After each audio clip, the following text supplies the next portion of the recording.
Good afternoon, everyone, and we're back again in this in an online session with My Trade PH.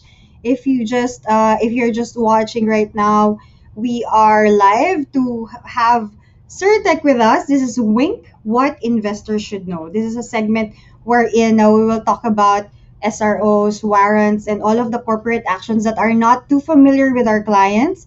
This is exclusive to our My Trade clients. So if you know someone who's been, trying to join with us, nakikita nila ko what are they missing. Ayan. So we have a lot in store for you today. I am China. I'm the marketing and online sales head of Abacus Securities, and you can call me China, of course. Mga suki dito, kilalang kilala na ako siguro. Well, we do this live regularly as often as possible because we want to make sure that we are guiding you throughout your investing journey. And that's how we treat our clients here at MyTrade. Hashtag sana all. All right, so before we get started, I just have a few reminders. Please grant permission in our StreamYard access to see your name so we can acknowledge you properly. We want to give a shout out, especially with these people who are in right now. We are 131 to be exact. We are airing in our YouTube channel for those who doesn't have Facebook accounts. We also have our Facebook groups. If you are not yet a member of the exclusive Facebook group, please do join us with, of course, answering the questions there to make sure that you are clients of MyTrade. So if you do not register kasi Facebook user lang yung lalabas in our screen and we don't know who are commenting. Of especially na meron kaming contest. Okay, may ice-breaking question tayo that will have that will have may price. Alam ko may pa-price ang Cirtek. Check natin kung kung may pa-price si Cirtek. Sir, may pa-price ba tayo dyan? Okay, we will not read the comments of anyone who's sending anonymously. So to register your names, just click the StreamYard link in the caption above. In a short while, we will be introducing our guest speakers and also the one that will be introducing our guest speaker, our sister company. You will know the one of the advantages of having an underwriter or an investment house ng isang brokerage. Exciting to for me because this is the first time that I'm gonna join. I'll be joined by Abacus Capital sister that we have later on. So, sino nang excited? Can you comment? Can you share your thoughts in the comment section below? Is this the type of event that you would like to have once in a while? And this is actually, if you will think this is like a hybrid of Wink and also of Touch Base. If you don't know, Touch Base is where I interview executives of a listed company that we have and that we cover mostly. And if you haven't seen that, you go ahead and check our YouTube channel and check the touch base. The first one that we had was way back with the CEO of PSC, which is Attorney Refran, and then followed by DNL, the face behind the brand. You get to know him. And also next was Sir FDG RLC. Ayan. So all we we allot of proper time for the question and answer. So once Cirtek presented what is in store for you in this rights offer and in this warrants and what are the projects ahead, we'll also be joined by another underwriting company, which is the PNB Capital, and some of the members of Cirtec family. This is to allow also our speaker to discuss it first. That's why the Q&A will be at the towards the end of every segment. We will have part one, which is the tech company, and then the part two will be the Wink proper. All right, that will be joined by, of course, most especially yung mga paborito niyong analysts. Okay, so without further ado, let me introduce to you my partner for today, the one who will introduce Cirtec. This is our sister company or part of our subsidiary here in First Abacus Holdings, which is the one that does the IPOs, the rights offer. This is the reason why we have additional allocation. Ito, and I'll ask her kung ano yung mga benefits pa na meron being with them as our sister company and another subsidiary. So if you are excited, can you type one in the comments section below? Okay, as of now, we have 159 viewers. We are, I think there are a lot of people who will be coming in and also will be watching this later on. And for those who just turned in, welcome. This is Wink Event Live with Cirtek, and I am China of MyTrade, and I will be the host for today as we know more about tech SRO and warrants. Right. Are you excited? Ayan, ang dami ng one sa comment section. Thank you so much for participating. Ayan. All right. So let me call on screen Pia Sigano. Hi, Pia. Hi everyone. Hi So, Pia, China. can you explain what, as a part of one of the subsidiaries of FAF, what is the main objective of your side of line of business? All right. Abacus Capital is an investment house. So basically, we do investment banking. Our main thrust is on the equity side. So we do IPOs, follow-on offerings, SROs like this one. We also do advisory for private placements and actually place shares to some of the investors, whether listed or non-listed companies. So for the ano naman what China said earlier, what are the benefits that clients like the MyTrade clients get from having us as a sister company? uh Basically, we are able to source supply, kumbaga, we can get supply for the demand that we have for our clients, whether it be through my trade clients, our online clients, or whether they be the traditional clients or even the institutional clients. So we are able to do that because we're the investment bank in the holding in the family of Abacus. Yan. So, nakikita nyo na yung one of the advantages that you belong to my trade. So, who among you are proud to be with my trade? You type, mighty ako. All right, thank you. So, I'll leave the floor to Pia to introduce our guest for today. Go, Pia. Yeah, thank you, China. All right, good afternoon, everyone. Today marks the first day of the offering of Cirtek Holdings Philippines Corporation's entitlement rights with bonus detachable warrants. So this offering will go on until July 22. We are glad to have an audience with the clients of Abaco Securities and MyTrade to help our clients understand what this company is about, um, what has been happening with the company lately, and what's in it for the near to medium term. After this presentation, we hope that you will be able to decide positively on exercising your rights for those entitled to this offering for the entitlement rights, and to hold on to the stock and the warrants for its eventual exercise to purchase the underlying shares at 550 per share in the next 2 to 3 years. So again, just to introduce myself, I am Pia Suganov, the head of corporate finance of Abacus Capital.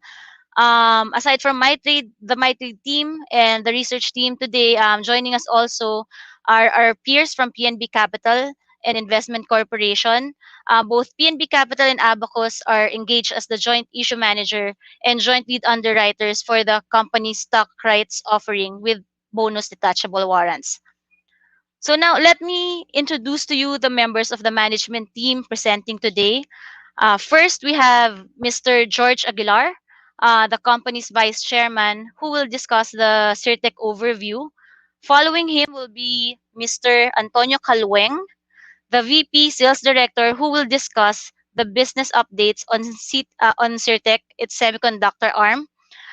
Following him will be Mr. Mark Wong, the VP for operations, to give us updates on the CATSI business, one of the company's antenna arms. Following Mr. Wong is Mr. Michael Yu, the CEO of Quintel, to provide updates on Quintel, the company's US-based subsidiary involved in antenna, as well as being well positioned in the 5G space. Lastly, on the management of tech, we will have Mr. Brian Liu to present the financial updates on the company. After that, I will walk you through the offer terms and the timetable for this offer, following which will be some FAQs on the rights and the warrants, which I will be discussing with you together with PNB Capital. And then after that presentation, we will have a Q&A portion at the end. So we highly encourage you to post your questions on the event page as they arise, and we will try to answer most, if not all of them, time permitting. So thank you, and hoping for a highly informative session today. I now transfer the virtual floor to Mr. George Aguilar to start the management presentation. Sir George? Thank you. Sound check, please. Can you hear me, Tina? Yes, sir, we can hear you. Okay. By the way, about the viewers, Pia, can you have a chat in the chat box? Can they hear me or not?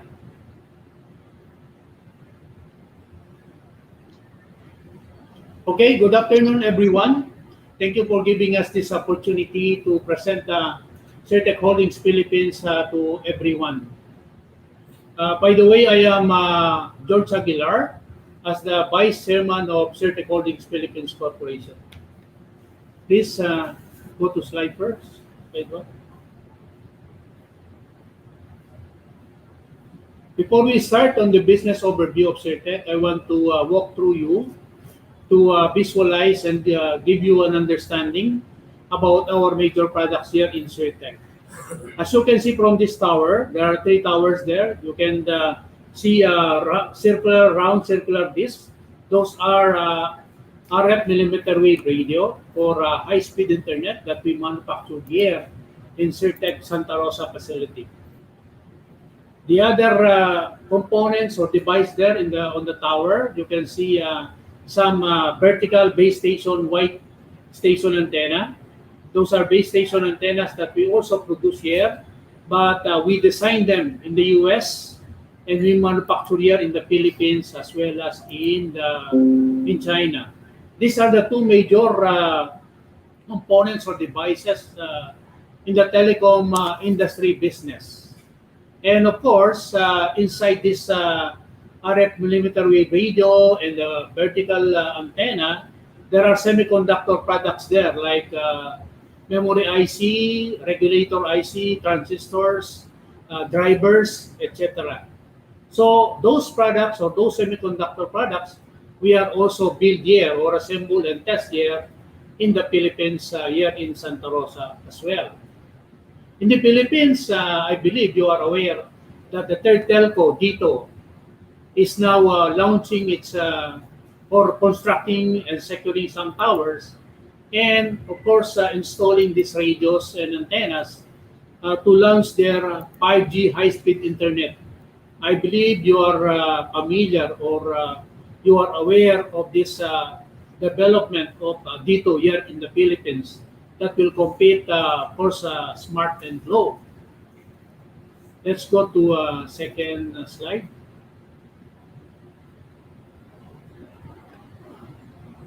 On this second slide, I am proud to inform you that this major six accomplishments of Cirtek in the industry that has gained recognition here locally and globally. First, Cirtek has been in the industry for 35 years with impressive growth and strong management team. Second, because we are 35 years in the business, therefore we are rich in business experience, especially in manufacturing. We have the skills, we have the expertise. As you know, the company Cirtek is very resilient and very stable. Just recently, we secured and captured the MPS contract or master purchasing agreement with our two major customers in the US, AT&T and Verizon. So we will have 3 to 5 years extension of our business to build base station antenna, especially in launching our C-band antennas for 5G applications and high-speed internet. And one of the most important recognition of Cirtek, from manufacturing-based company, we transform our company into an IP-based product company because this base station antennas, we design, develop, and manufacture them. So we have these IPs. So from manufacturing, now we have our own product. These are really the base station antenna. And most especially now, we are launching our C-band model antennas for the 5G network. As you know, the new technology now for telecommunication to improve and increase your connectivity is the 5G network. And next is Cirtek is a global player, and we are in the highest growth industry business, which is the telecom market space.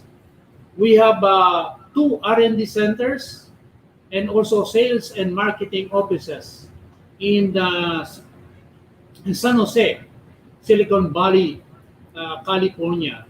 As you know, Silicon Valley, that is where all the innovations, designs, new technologies are emanating from this space in the US in the Silicon Valley. And we have also R&D and sales and marketing in Rochester, New York as well. Cirtek, of course, it is the leading wireless technology company in the Philippines and one of a kind in the technology space in our country. So, having said this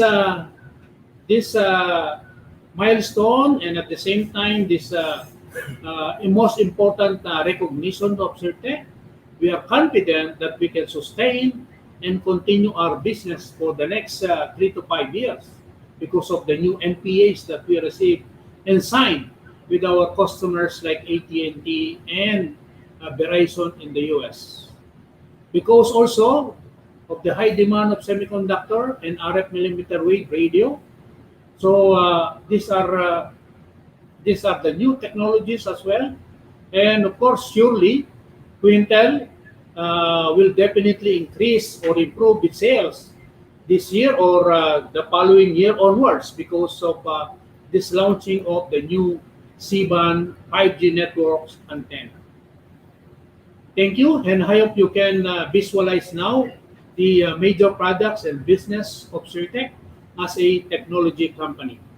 If you have any question, you can bring it up to me, and we can discuss this in our Q&A portion.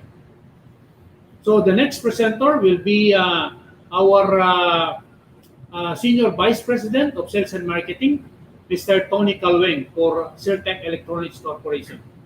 Thank you, everyone.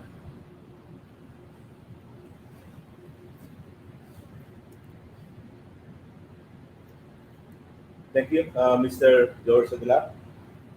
I am Mr. Tony Calweng. Will be presenting to you and providing you insights about Cirtek Electronics Corporation, the semiconductor business unit of Cirtek Holdings.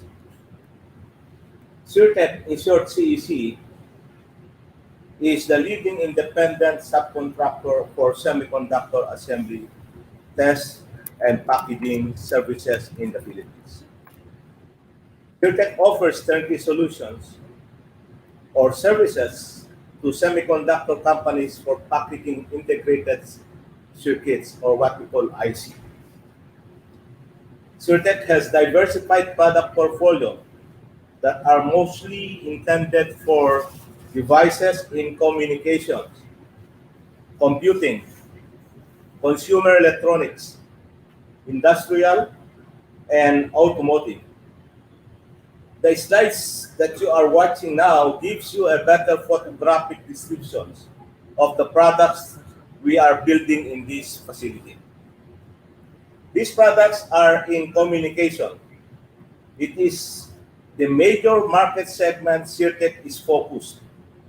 This market is the fastest growing technology in the communication field.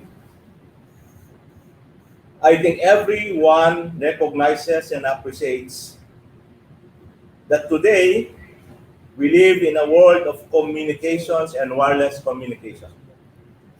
These products are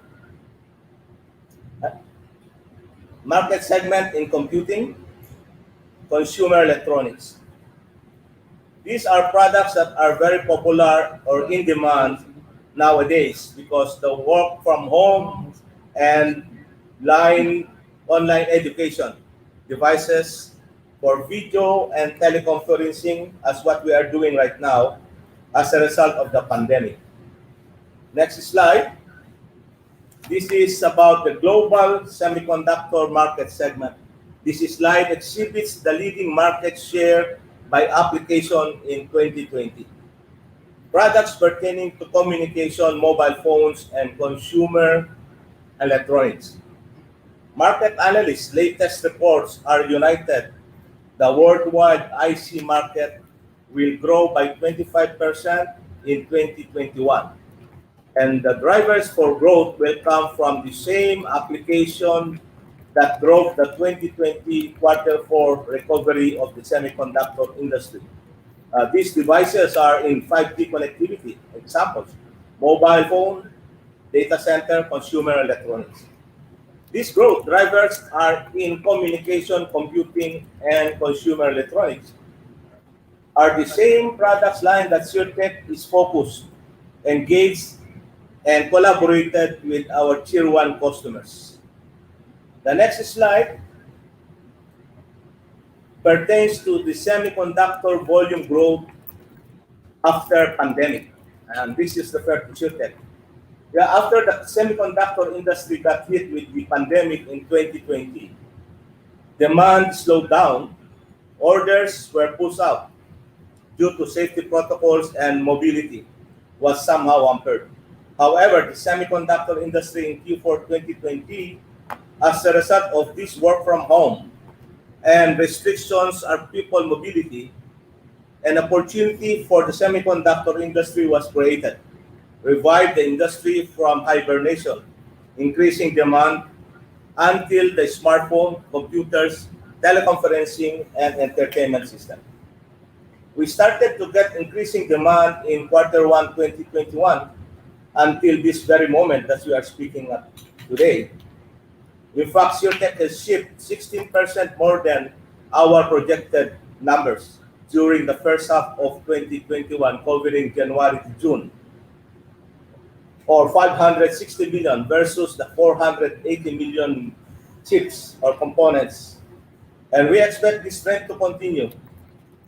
Customers continue to book more capacity, prompting Cirtek to purchase additional equipment that will address the increasing demand from customers.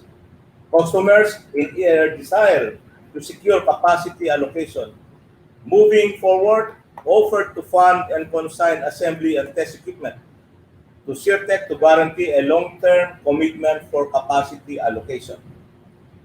With that, we expect the capacity to improve by 25% by next year. The next slide will give you an indication of the various customers that we are engaged with. And what examples of these are Texas Instruments. These are products that we build for electrostatic devices. And these are all intended for computers, gadgets, and so forth. Burns supplies power management and power protections for industrial devices. Little Fuse, these are products for medical.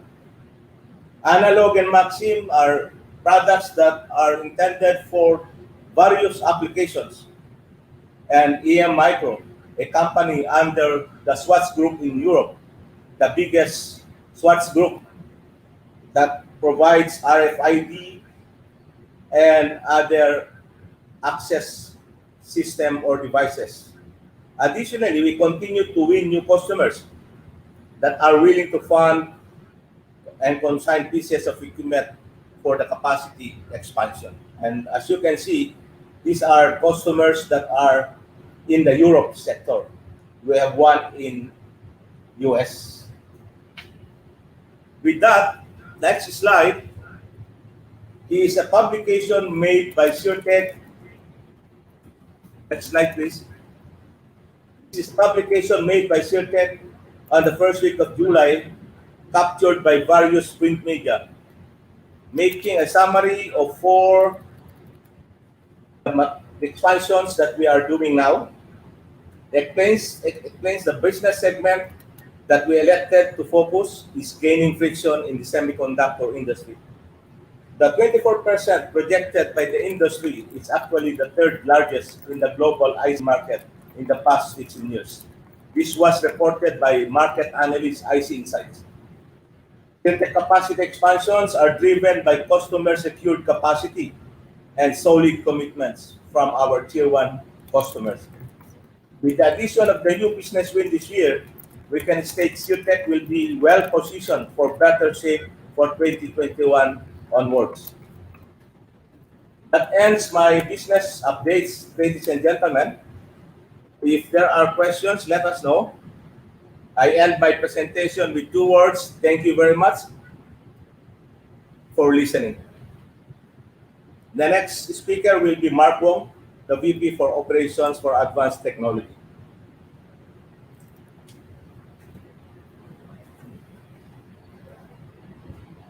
Okay. So, good afternoon, ladies and gentlemen. I am Mark Wong. I am the VP of Operations for Wireless Broadband Business Unit of Cirtek Advanced Technologies and Solutions Inc., or Cirtek ATS for short. So, for this afternoon, I will be providing you a brief overview of who and what Cirtek ATS is. Okay. Next slide. Slide 11. Okay. So, to begin with, Cirtek ATS is a 25-year-old company and counting. and it's a company that has made its mark in the field of microwave and millimeter wave technology. This is such a unique space that only a few companies operate in worldwide. So, as a Filipino, we should be proud of because there is such one company here in our very own backyard, and that you could say is a Filipino brand, and of course that would be Cirtek. Okay. Next slide, please. Yeah, well, so what does Cirtek do? Well, Cirtek ATS is a manufacturer of radio transmitters and receivers, or transceivers for short, that operate in the microwave and millimeter wave frequency spectrum. The different products are split type microwave radios, IP radios, gigabit and multi-gigabit radios, and the like. And these are products that make up the infrastructure for wireless telecommunication, satellite communication, and some enterprise solutions. So I do know and understand that some of the technicalities can really be daunting in trying to understand. So let me just simplify things and just equate this to some cars. So just like cars, the products come in different shapes, sizes, capacity, power, and speed. And similar to car functionality, which is basically transporting people from one place to another, the products that we build basically transport and process information or data from one side to another. The legacy products are like tricycles and prototype jeepneys, which are slow, less capacity, and well, quite old. So the newer products, which are the products that are geared towards 5G application. So this would probably be your Ferraris, Lamborghinis, Bugattis. So these are slick, fast, powerful, and of course, crazy beautiful. So another way to appreciate these products is download speed, since we're into telecoms. The older products tend to download, say, a 1 gigabyte movie at a very slow pace. And us being here in the Philippines, living here in the Philippines, trying to download a 1 gigabyte movie would probably take us half of the day, at least for most of us. Now, for 5G technology, it allows you to download the 1 gigabyte movie in mere seconds. So that's very quick and very powerful. And that is what these products represent and what Cirtek is into. Okay. Next slide, please. For for the business opportunities and growth potentials, Cirtek AES continues to ride the 5G wave. As such, we have secured blanket purchase orders from two of our US customers, namely Microwave Network Inc. and Remic Broadband Wireless Network. And both POs would basically support the 2021 sales. We have also managed to secure manufacturing service agreement with an industry giant, a Japanese company called Renesas. And we have started the engagement with the qualification of two models that are for high-speed data transmission applications. We also continue to grow and strengthen our relationship with analog devices, or ADI. As such, we've managed to increase our market share within ADI, and we continue.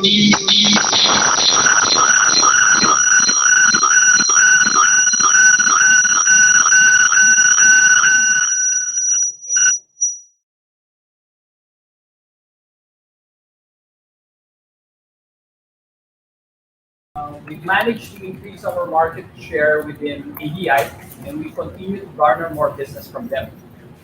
What started as an evaluation board business with an annual revenue of roughly about 50,000 US dollars is now in the millions.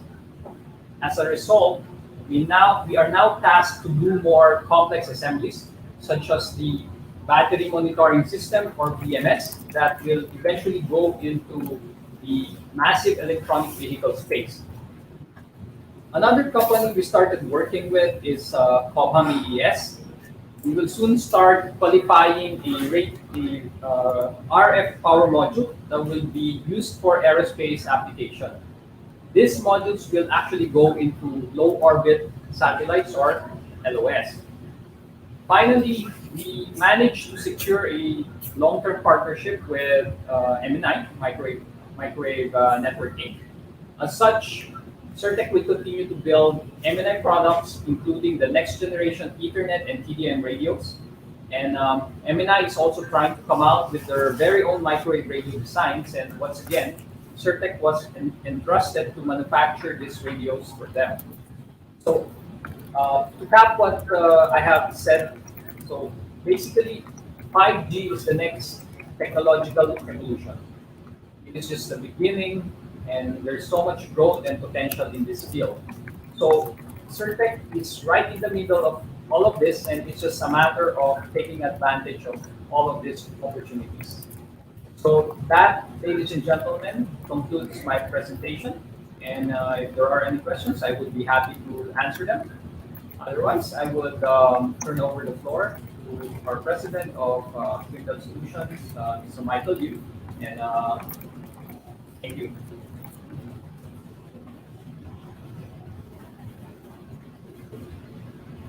Good afternoon, good morning, good evening to everyone, whichever part of the world you may be.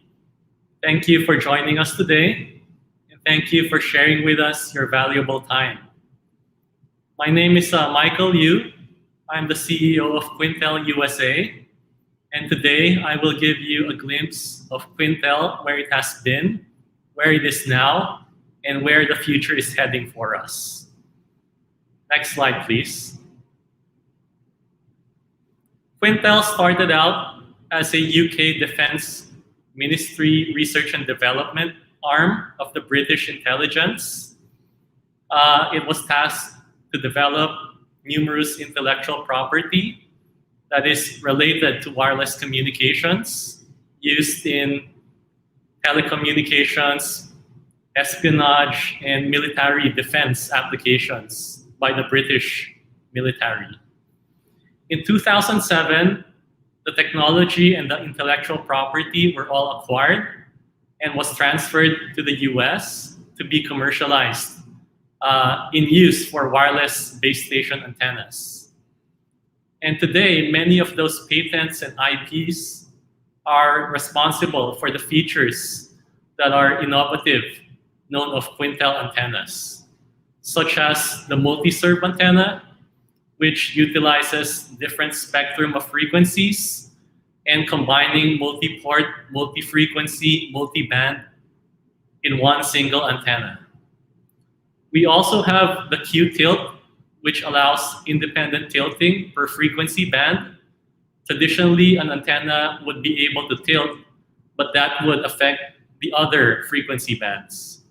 So with us, with our Q-tilt antenna, the operators can individually tilt their 700 megahertz or their 800 megahertz or their other frequency bands. And we also have SON-wave antennas, which is, it stands for self-optimized network. This is a smart antenna that is capable of tracking population density, traffic, congregation of sites, where more people are active as compared to other areas within the perimeter that is lesser traffic. So this is a self-regulating antenna that automatically adjusts to the dynamics of the site. And we also introduced last year our rooftop optimized antenna. This antenna, compared to traditional antenna, is able to propagate signals. When the antenna is placed on the rooftop, the signal, the coverage is able to traverse and curve so as to avoid the building edge, to prevent blockages and shadowing at the ground level, at the street level. And this is patent pending as well. And last but not the least is our split beam antennas. This antenna is capable of delivering full vertical, upwards and downwards coverage. So it is important as we go to densification and urban cities where real estate is very valuable and scarce, and urban planners all build up vertically buildings. And the challenge with traditional antenna is that it can't cover the entire height of a building. with our split beams, it's able to provide 100% coverage to buildings and skyscrapers. Next slide, please. So currently, because of these innovative products, we are able to secure product approvals with AT&T and Verizon. These new 5G products were tested thoroughly and developed at a time of the pandemic last year, when everything was on a standstill. Quintel team, the R&D team, the engineers and technicians were all very busy testing, perfecting, and finalizing the IPs and technologies that would go to our 5G antennas.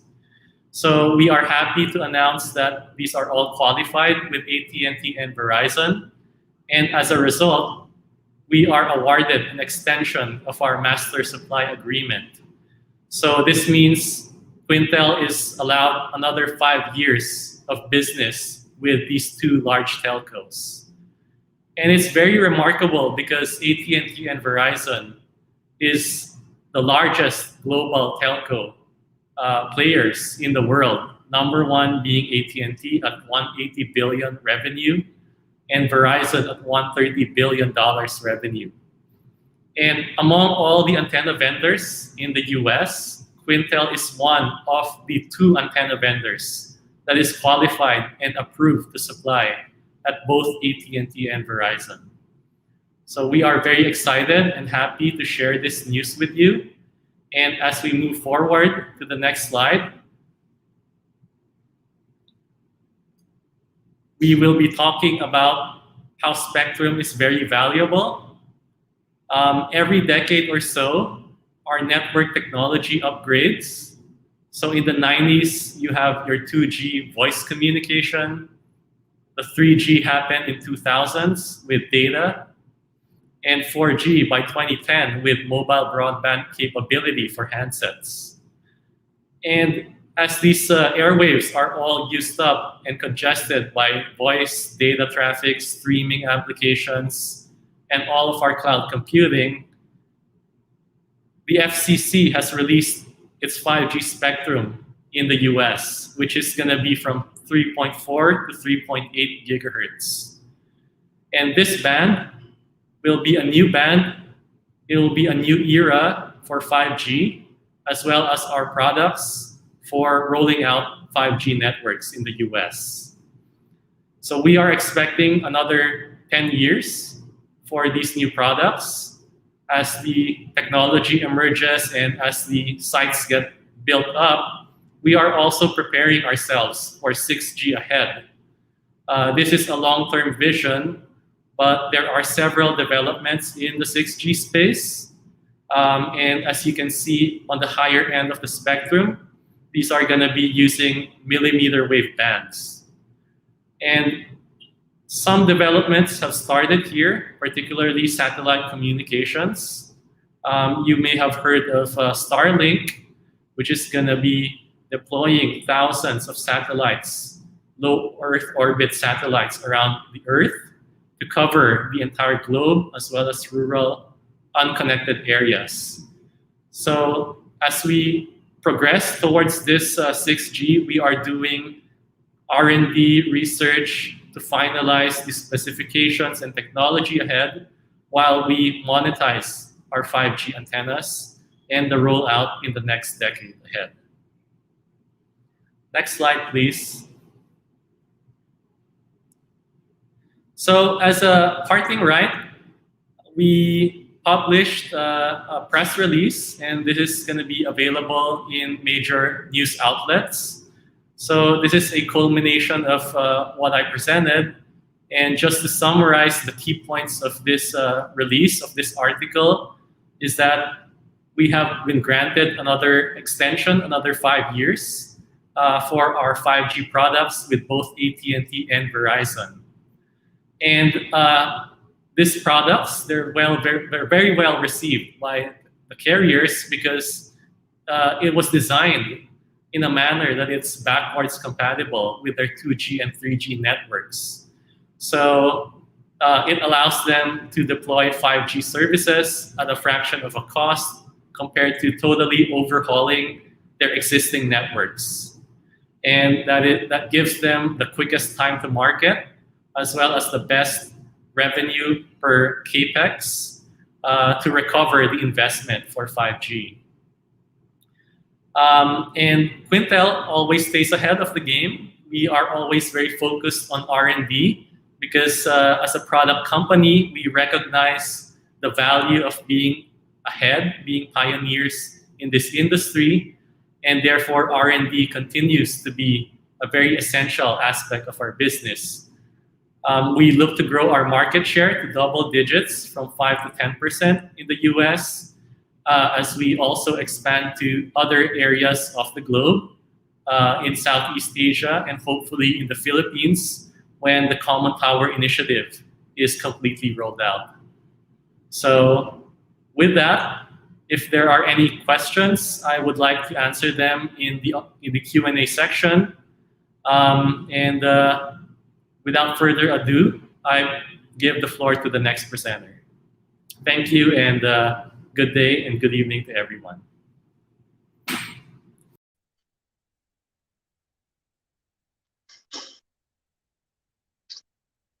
Hello, everybody. I'm Brian, and it's wonderful to be here with all of you this afternoon. So thank you for taking the time to be here with us. Thank you, China, Pia, for arranging all this. It's wonderful.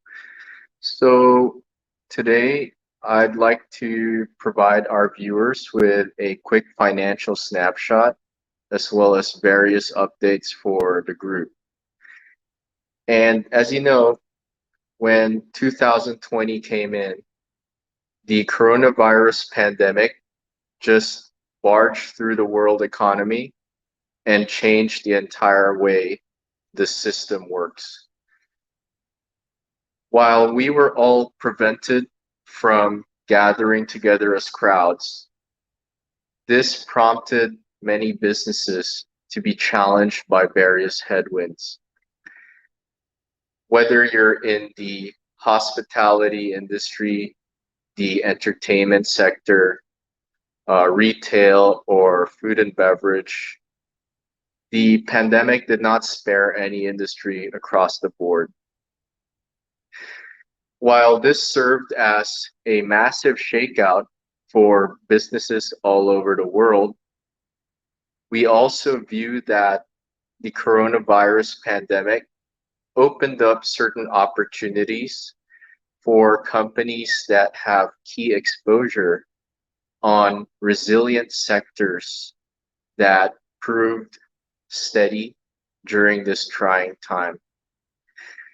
And these were companies that had key exposure in various growth areas like semiconductors, communication devices, and basically other key growth areas such as cellular access points that serve as the backbone or infrastructure for innovation.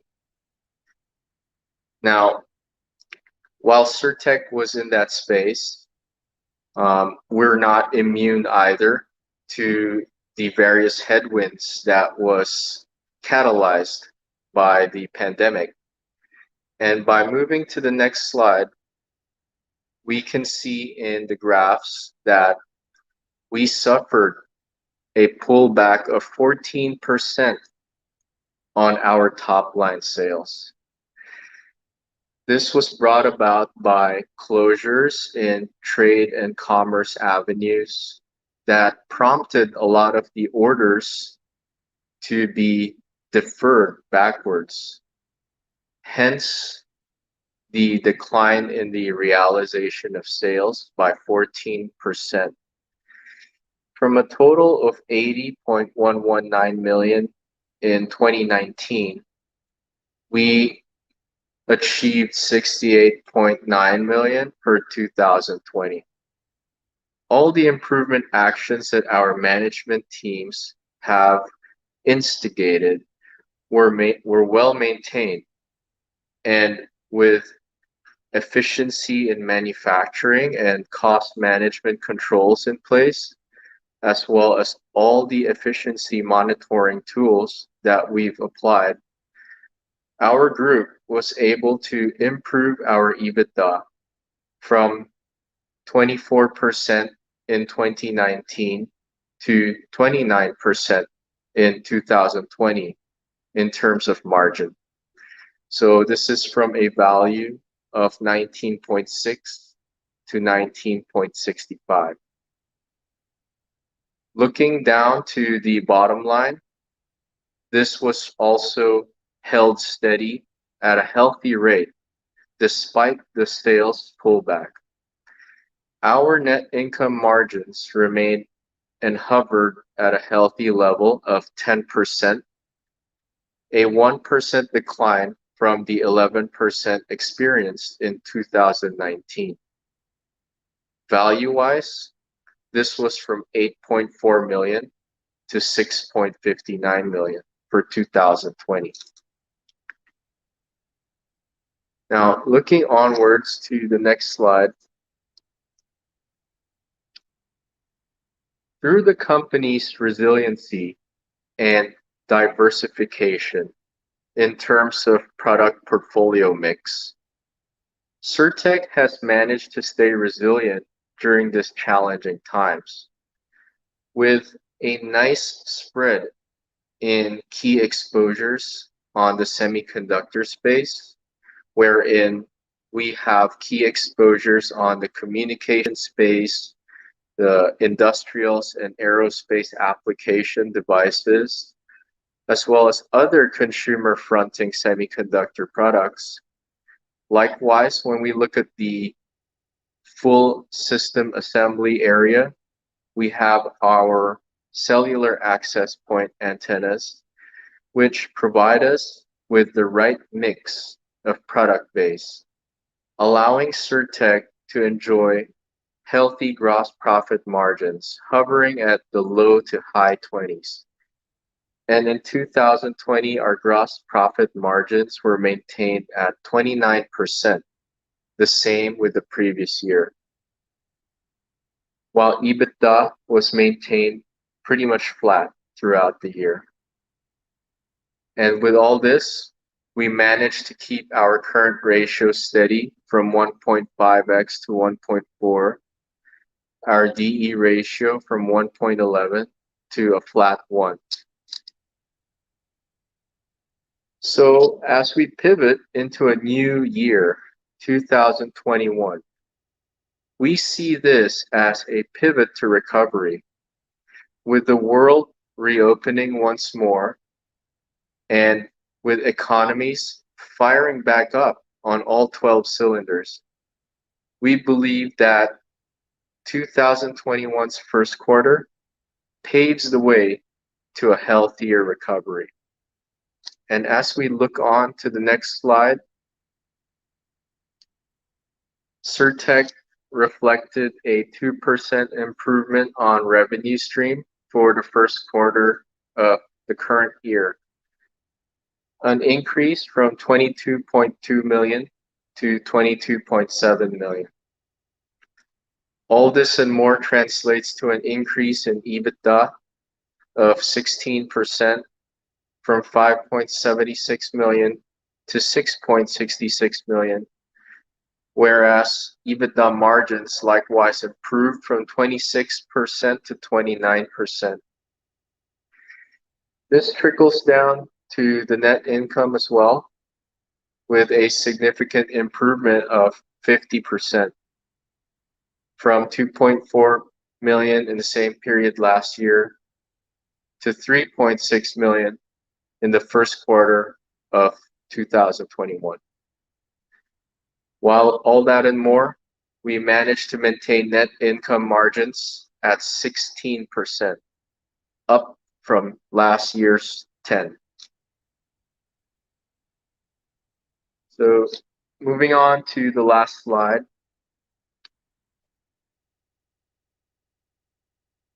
So basically, our margins remain at a healthy level. For the first quarter, it stays and hovers at 29%. Net income increases by 50%, while all that and more, EBITDA improves by 16%. And we, together with the management team, collectively decided to nurse back some of our books to a healthier state, wherein this involves clearing the path of the runway for a much better takeoff.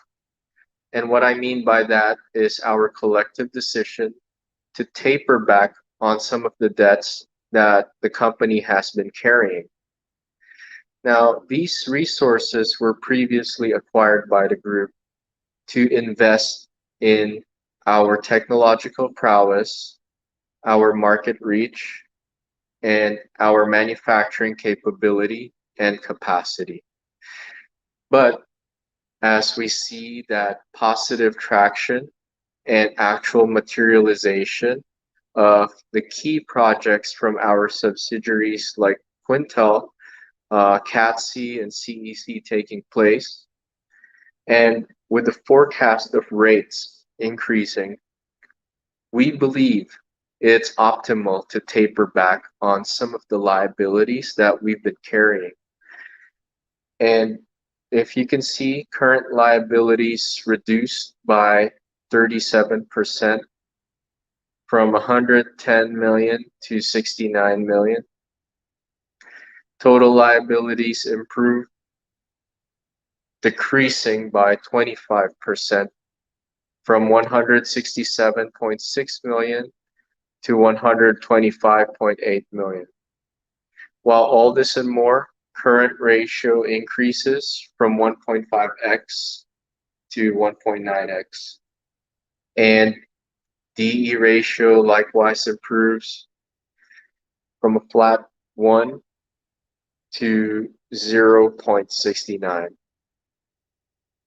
Looking ahead, our team and its subsidiaries believe that we are in a positive trajectory moving forward. There's still better time to be in the technology space when we see innovation and evolution of technology just moving at such a nice pace. And by Cirtek's diversification in having skin in the game in the semiconductors area, the millimeter wave segment, as well as the cellular access point antennas that play a key role in 5G, we believe we have ample exposure and diversification to key growth areas that will provide major positive catalysts moving forward. And with that, we would like to conclude our financial snapshot and updates, and we thank you for your time. So we would like to move forward by opening the floor for our Q&A. Thank you.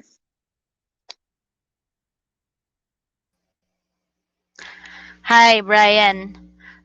Before the Q&A, I guess we will still have to present the terms of the offer and also some FAQs for the benefit of our viewers. Yes. And I yeah, thank you, Brian.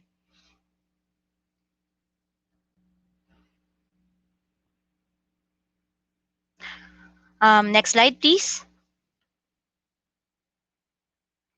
All right. So now we present to you the summary of the offer. First off is on the entitlement rights. The issuer is Cirtek Holdings Philippines Corporation, or more commonly known on the PSE as Tech. The offer is the company is offering for subscription 249,442,472 entitlement rights by way of stock rights offering to eligible shareholders as of July 7, 2021. Each entitlement right subscribed shall include a bonus detachable warrant with one underlying common share for each bonus detachable warrant. The offer price is 550 per entitlement right. Um, the entitlement right shall be issued from the company's increase in authorized capital stock, subject to the approval of the SEC of the company's application to increase such ACS. Now, the eligible shareholders, the entitlement rights are being offered to eligible holders of common shares as of July 7, 2021, the company's record date. The entitlement ratio is 1.68 per common shares held as of that date. For the indicative timetable, offer period is currently ongoing. It started today, July 12th, and will go on until July 22, 2021. And then the listing date and start of trading is expected to be on August 16, 2021. The use of proceeds, the proceeds will be used to finance the working capital of Quintel, CSC, and CATC, as well as to refinance existing debt or to pay out short-term obligations of CEC. The joint issue managers and the joint lead underwriters are Abacus Capital and Investment Corporation, yours truly, and PNB Capital and Investment Corporation. Next slide, please.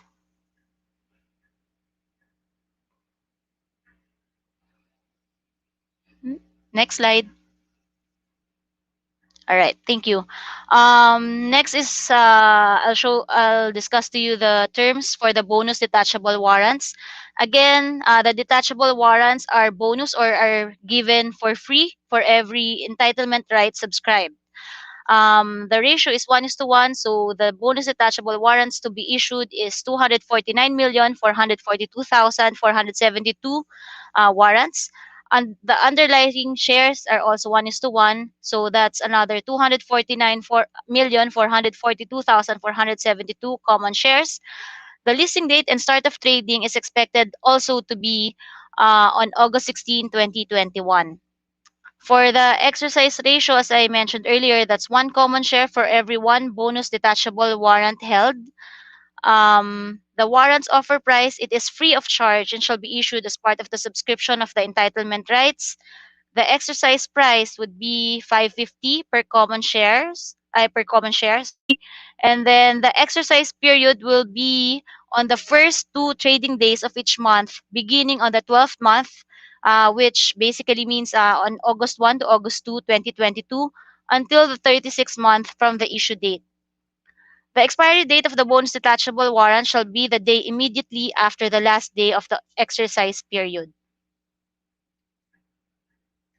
All right. Next slide.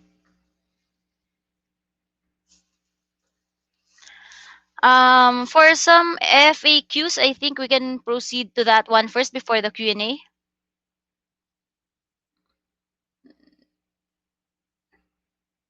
Do you still have it on this set of slides? All right. Can you show the whole image already? Can you please forward? Click it. All right. Until all the parts, ayan. There you go. Thank you. All right. So what are detachable warrants? Actually, I can present this together with PNB Capital. I think they have a representative here, but I can start off with this one. What are detachable warrants? So a warrant is a type of security that entitles the holder to subscribe to a company shares in the future, exercisable within 1 to 5 years from the issuance. So this is technically the definition provided for in the listing rules of the PSE. Meanwhile, the term detachable warrant is one that may be detached or sold separately in the second market from the security it may have originally been issued with. So basically, even if you've sold already your rights shares, you can still own the warrants because they're detachable. Okay, so as an example, as provided on the screen, as a sample computation, 10,000 shares held as of record date, for example, will give you, if you compute that against the 1.68 common shares held as of July 7, that will give you an entitlement of 5,952 entitlement rights. The entitlement rights will allow you to subscribe to a common share of tech at a subscription price of 550 during the offer period, which is expected to be listed on August 16, 2021. And then we proceed to to your bonus detachable warrant. So there's a 1:1 ratio. So for every entitlement right subscribed and paid for and purchased, you will get one detachable warrant. So basically, in this scenario, you will get 5,952 warrants. For every so the bonus detachable warrants will likewise be listed and tradable on August 16, 2021 per expectation. All right. So we proceed to the next slide. Miggy, do you wanna proceed with this slide? Yeah, sure. All right.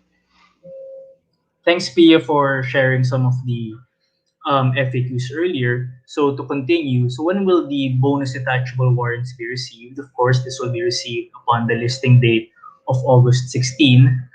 And probably most of you are wondering if you can only subscribe to the bonus detachable warrants. But unfortunately, no. You can only be able to subscribe to the bonus detachable warrant if you also avail of the entitlement rights.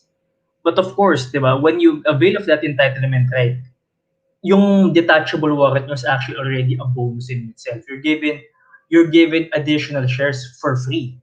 That's the benefit of that detachable warrant. How and when can I exercise my bonus detachable warrant?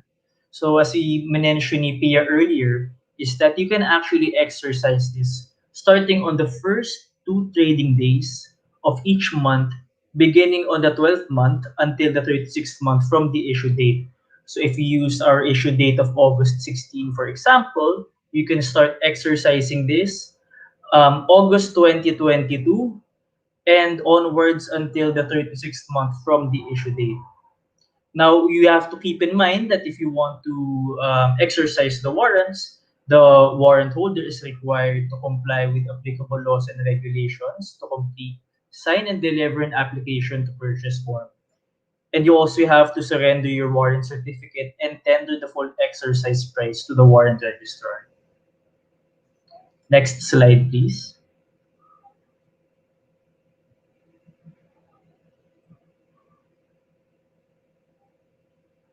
Achina, next slide.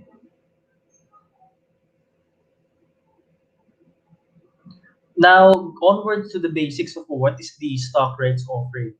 An SRO is an equity fundraising wherein you actually tap on your existing shareholders as of the record date to subscribe to additional shares proportionate to their existing shareholding. Now, this is good in showing the investing public that, of course, when you tap onto the public for investing, you usually have to go to your primary investors first, which is your existing shareholders, and show to them that you are a strong and reliable company. Now, to also share, there are also plans for numerous undertaking for fundraising moving forward. So, which is why the company now is planning to maximize all all avenues of doing fundraising, including this stock rights offering. So why does the company need to raise capital and how much is it raising? I believe this was also mentioned by our colleagues from the Cirtek management team earlier. But to reiterate, it is to primarily finance the working capital of Quintel USA Inc., Cirtek Electronics Corp., and Cirtek Advanced Technologies and Solutions Inc., and as well as to repay some higher rated debt that the company wants to retire. Now the company wants to raise approximately 1.3 billion in gross proceeds or 1.353 billion to be precise. Now, when will the shares be received? As I mentioned earlier, this will also be at the planned listing date of August 16, 2021. Next slide, please, Gina. Okay, if maybe we can move back to the Q&A slide. And then we can also invite our Cirtek management team to make themselves available for all of the questions of our audience members.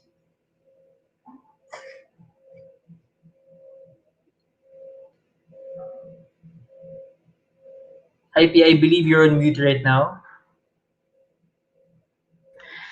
Hi, Miggy. Yeah, I'm back. Yes, Sheena. Hello, guys. I'm back. So who should we call? Are we gonna call everyone for the Q&A? Yeah, sure. If we So can. Actually, we'll yes, perhaps call. it's best to welcome the Cirtek management team, and then we'll go through the questions of our audience members All right. individually. Okay, so guys, we will call on the management team of Cirtek. See again, Mr. Michael Liu and Brian Liu on screen right now for the Q&A portion. And also the management team in the boardroom. So si Mr. George, Mr. Kalweng, and Mr. Wong.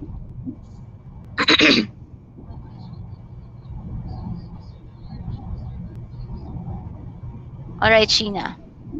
So for her first question, um, all right, there is a question from I Axical. Thank you for your question. He says, Cirtec has been planning to list Kintel on NASDAQ. Is this happening anytime soon? What is the timeline? So I believe that's for Mr. Michael Liu. Thank you for that question, Asika L.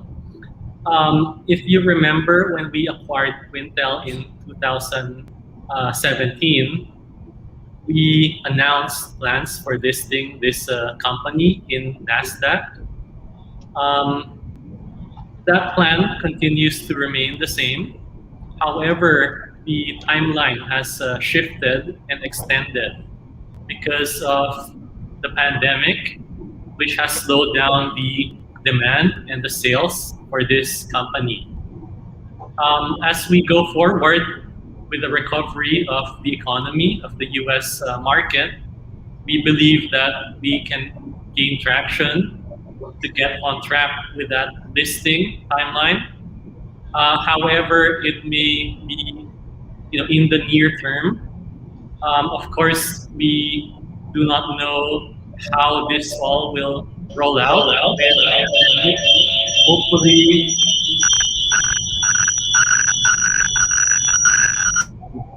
hopefully, no new variants will emerge, and the vaccine effect, the vaccine will be effective in the US. So this is still a plan of the company, and we are still planning to list in Nasdaq. But we have to demonstrate, growth in the business. We have to demonstrate a very positive execution, as well as significant upside in turning out revenue growth for the company in the next 3 to 5 years. The sentiment right now is quite bleak with listing in the US. But as that recovers and as more investors become much aggressive and much in tune with IPOs in the market, we will be getting there. So to answer your question, we are still planning to list. It's just a matter of time and execution and growth that we need to demonstrate in order to maximize the listing in the US. All right, so there's still a plan for being listed in NASDAQ. Another question. By the way, guys, please feel free to ask questions. This is your chance to know what are the projects of Cirtec, so you'll be able to, if you are entitled for the SRO and can have another round if you think that if it's gonna go a long way for you guys. From Jerry Sevilla, you can read it, Miggy. All right, okay, I'll read it. What are the Sorry, important risks sorry, Sheena, for did the you? company to consider the next 5 years? So who's gonna? I think Sir George can answer this. What are the important risks for the company to consider or anyone of you who can you who would want to answer this important risk for the company to consider in the next 5 years? We'll bring Yeah. Can you hear me, Tina? yes, yes, sir. Was able to Okay. add your mic. All right. Thank you. First, the most important or the other important risk factors of our business. Number one, as we all knew, in 2019, there was a China trade war that that it was also unprecedented that hit our business. Because of that, we paid the tariff and it slowed down the business from China to the US because our volume of our manufacturing for antennas is actually coming from China because we have 3 to 4 contract manufacturers in China. So if we ship products from China to the US, initially we paid 25% tariff. That really affects our margin. And number two, right now we are paying 7.5%. So there is ongoing reduction of this tariff, but that was unprecedented. That's why it affected our business in the U.S. Because we are 100% export. Then number two is we hope there is no more pandemic of this COVID-19 infection in the whole world as the world economy was affected because of this COVID-19. And then number three, I can say that one of the risk factor of our business is the life cycle of our product because as you know, we are now a product company because we are producing, design, develop our own base station antenna with IP. As you all know, the technology products, the product life cycle is getting quicker now. We, uh, we, we, we knew your cell phones, right? iPhone 10, iPhone 12, iPhone 14, right? So we are really working on that to catch up with the new trend of technology. So now it's 5G, and of course now we are hearing 6G, then 7G. No? So our R&D team are now preparing, initiating the science to be applicable for 6G to mitigate the risk. And then other important factor also is the rising cost, higher cost of raw materials because this is again unprecedented. The metal pricing like silver, gold, copper, iron, aluminum, etc. The uh, the price in the worldwide market is getting higher right now.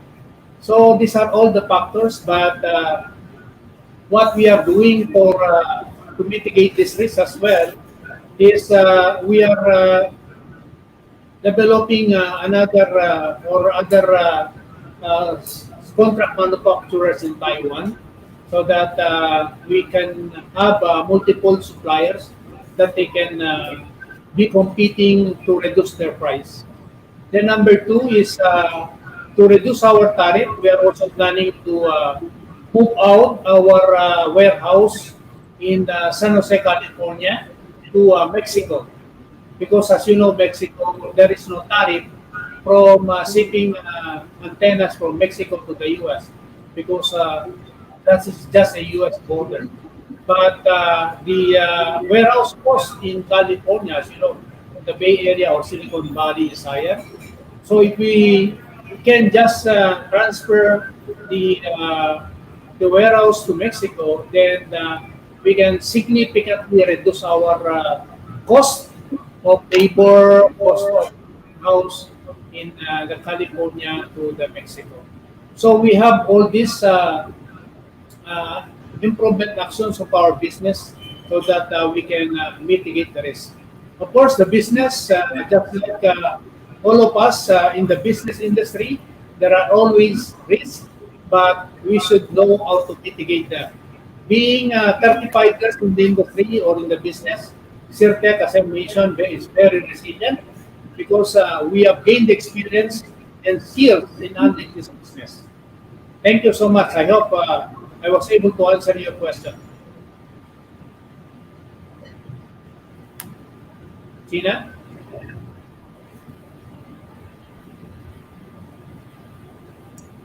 I think Gina, you're on mute. you are in Tina. mute, Gina. I muted myself. Sorry. All right. So, um, thank you so much, sir.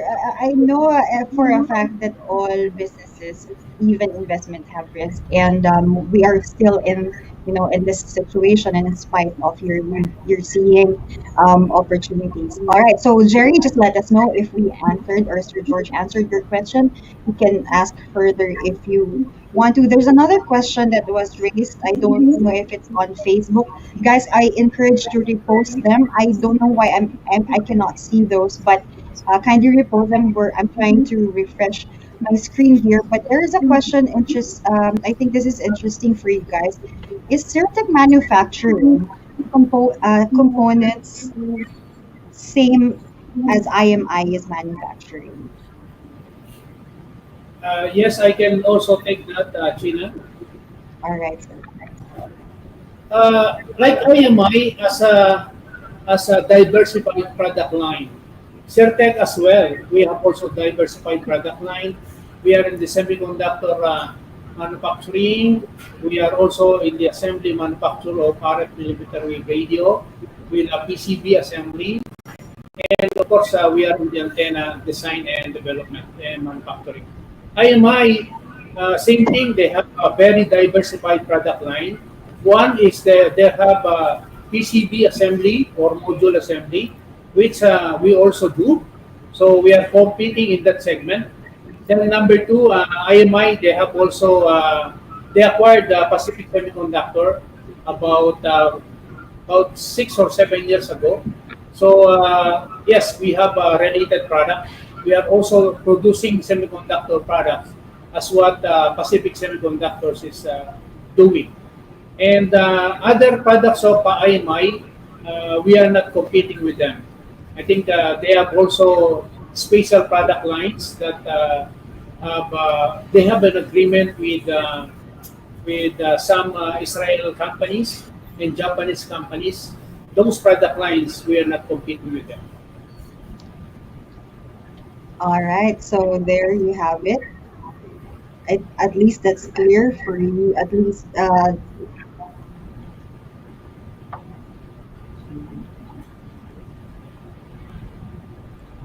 you hear me? I think the presentation stopped. Hi, Trina, we can hear you. All right. So I can't. My face is not moving on my screen. All right. Correct. So We can see and hear you, Trina. okay. Thank you. All right. The next question. Maybe can you read it, please? Take the ahead. Is this the From Mr. Alvino, the one on screen. is Certec supplying its products to the new network tower company, which is Dito? Okay, So that's an I'll interesting answer one. that. I'll answer that Who wants to question. answer? Michael, that's Michael. We actually had meetings with Dito before they rolled out their network. I think, if I'm not mistaken, it was a year and a half ago. And we discussed supplying to them our antennas, designing to the Philippines spec. However, there are certain agreements we have with the Chinese carrier, which is behind Dito. So, if I'm not mistaken, it's China Telecom that they're partnered with. So what we did was to offer them local manufacturing and after sales service to have very quick time to market, as well as much better and lower pricing. However, the sentiment was that they had to be in compliance with the designs of their Chinese partner, and because of that, we are awaiting further decision and direction for supplying Dito. But aside from Dito, we have also approached Globe. We talked with their CTO back in 2017. The feedback was that the antennas they use is very much different from the Quintel antenna because of our multi-band, multi-port, multi-frequency capability. As of the moment, the Common Power Initiative is not fully implemented in the Philippines. And therefore, our antenna, the feedback was that it's overspec for the Philippine application. Um, the antennas that we produce are the gold standard for the US standards. But if there are openings in the Philippines and opportunities, we are looking to redesign and to modify our antennas for the Philippine setting. However, in the meantime, that the Common Power Initiative is not fully rolled out, we believe that it is much of an overkill to supply the Quintel antennas at the moment. So we are still awaiting opportunities there. And I'm sure that the Philippines will evolve eventually and upgrade its networks to be at par with the gold standards of the US in the next few years. All right. So thank you. I think we have extended the precious time of our dear guest today. I have one last question for everyone. Let's see. Okay, I'll choose Ian, Fun Qubit. Okay, ito pwede natin i-set later on. I want to take advantage of the presence of our guest today. Um, All right. So from Bear Brand Market, the Philippine peso has weakened against the US dollar in the recent weeks. Is that good for your company? So are you affected by the forex or foreign exchange rates? Actually, China, right now the US dollar is about 50 peso, right, per US dollar. Actually, that is good for us. It's actually good because our exports, so we are 100% exports, right? So Yeah. if you convert our dollar, there is an increase of from 48 to 50 peso exchange rate. That is additional 2 pesos, right? So this is actually a good for us because 30% of our cost is about Philippine peso, so that can be reduced. So this is good for us. All right. There are a lot of questions still on hand. What we will do is we will gather all of them and we will send them to the Cirtek management so they can answer the question, and we will be sending them or posting them in our groups, and those who attended will receive the answers to the question. Will that be all right, Sir George? Yes. We'll gather the questions. All right. So there are really interesting questions that came out. And Yeah. yeah, Yeah. so we don't want to extend further, but thank you so much for being with us today. A Yeah. lot of our audience were really they learned so much from you, and we hope that this is not the last time that we can talk with you guys. Any parting words before you say goodbye with our audience? This is the first time. These are retail clients who are trying to invest in the market, in the Philippine market. One piece of advice may be just a short one-liner that you can part with them. Hi, China. Sorry, Miggy here. Um, sorry, may just interrupt. There is a audience member here who actually has a very important question. Just a Oh, couple sure, of sure. What is one that? minute. Mr. Jonathan said is, if I will avail additional shares in excess of what was entitled to me on the SRO date, does the additional Okay. shares that I purchased will still get a detachable warrant? Now, this is a very good question because number one, what we're seeing is, the storyline of our fellow colleagues at Cirtek is actually reaching its investor profile. Yes, If you avail of you can avail of an excess of what is entitled to you on the SRO date, but you will have to wait for the second round of the stock rights offering. You will be notified if there is still unsubscribed entitlement right, and that of course has the bonus warrants that you are inquiring of. So the answer to your question is yes. And my also advice is subscribe more if you want to be rich.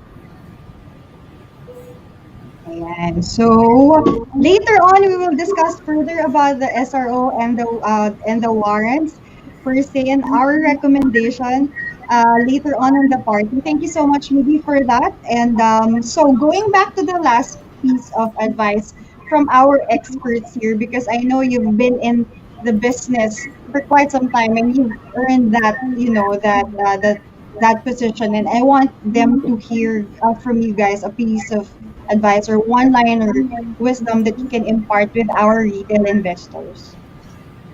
Is it by age? Just kidding. So, so are we still complete here? Do we still have Brian? Maybe Brian, you can have a parting word, Brian. All right. So, well, first of all, we'd like to thank the Abacus team as well as our underwriter, PNB, for handling and arranging all this for us. So it's been a wonderful working experience together with these highly talented and highly intelligent individuals. It's also an honor to be part of the local bourse, and we can't express to our investor base enough how much we appreciate your loyalty and your support. Basically, Cirtek has been in existence for 37 years, and quite frankly, our group is engaging in a stage of evolution where we're capitalizing on the world's trend in innovation and technological evolution. So, some of the words we'd like to share with you is that keep innovating, keep your spirits up, and stay passionate in anything that you want to do, because that's what drives Cirtex and our team. Our continuous pursuit for improvement and our never-ending appetite for adventure into the unknown markets, reaching and penetrating into other market shares. These are what motivates our team, and we hope that we can share this passion with the investing public. Thank you Thank you once so again for the much, loyalty and Brian. your support. That is God very bless. nice. So keep your passion in whatever you do. How about some one-liner to our other guests, like Michael? Are you guys brothers? I'm just curious. Yeah, You are, right? Okay. yeah. Who's younger? I'm not gonna ask. Very keen eye. Yeah, very keen eye of you. Yeah, as Brian mentioned, this is very exciting for all of us. We hope we can share with you the growth and being a pioneer in this 5G segment. I hope that our efforts and our time and our discipline in pursuing this would reflect in the Philippine story as well. So this is something that we're really focusing on because this is the first time that a Philippine company will be participating in this global 5G rollout. So it's very exciting, and it should make us proud as Filipinos in the Philippines to support this kind of company that is very ambitious with a very bright future ahead of us. And we will keep the passion burning, the flame burning, and I hope you will keep on supporting us and continue to believe and trust in us. Thank you very much. Thank you. How about the one in the boardroom? Just who is gonna be the representative? Of course, Sir George. Yes, You're looking at your left and your right.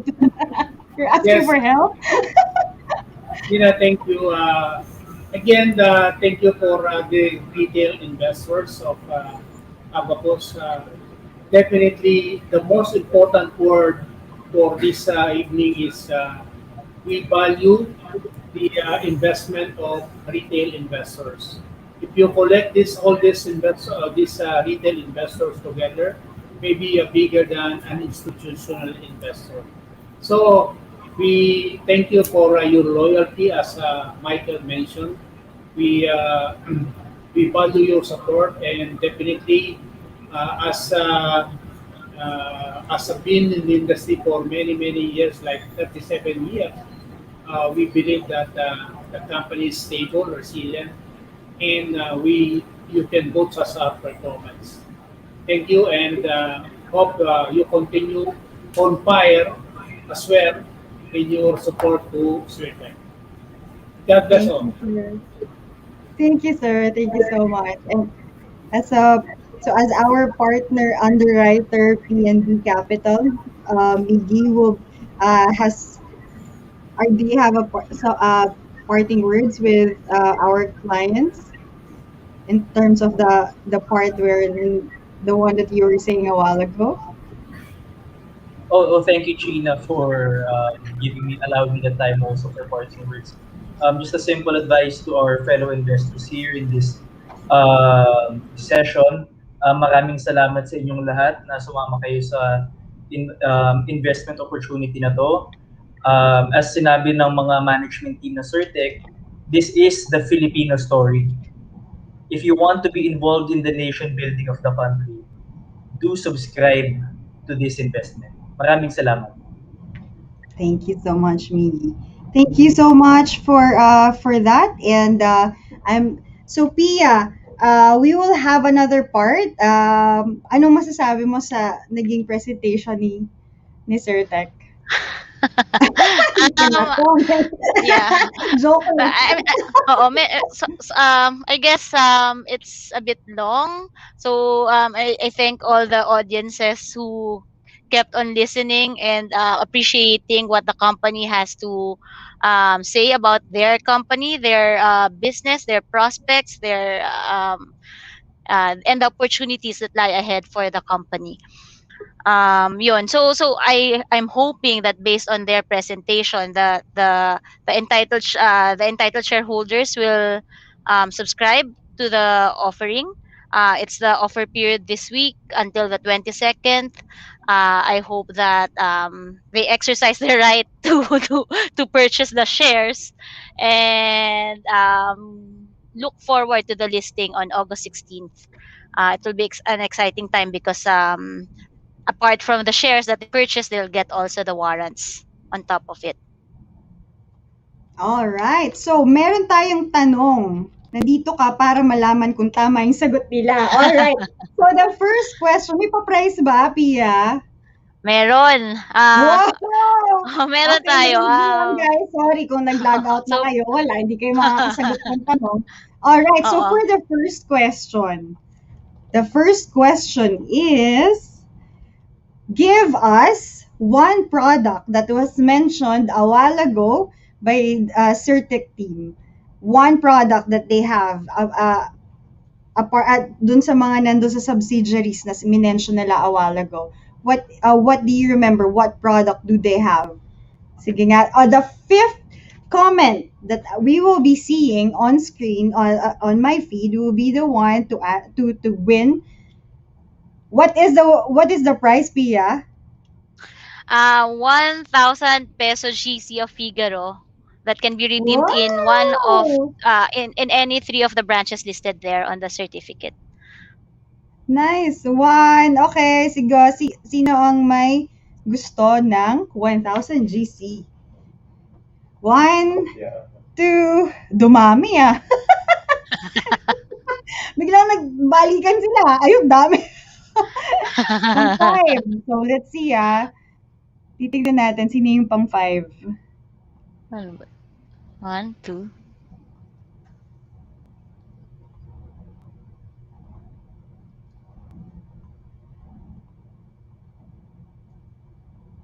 Meron na ba? Ay, meron na. Sige. Mukhang madaming magpa-participate. 1. 1, 2. Sino ang nanalo? All right, so we have a winner. What's the answer of the winner? Can you post here also? Backstage, in the backstage, the answer of the winner. The winner is, let's just post it, from MYT, from Mighty Community. Pass Cruz Tayag. Congratulations for winning 1,000 GC. Ano pa yun, Pia? Meron pa ba kasama yung 1,000 GC? Figaro? That's it. Yeah. Yeah. Oo. Yan. Ang sabi niya, yes, antenna daw. Yun! Alright, Tama so naman. congratulations, Paz.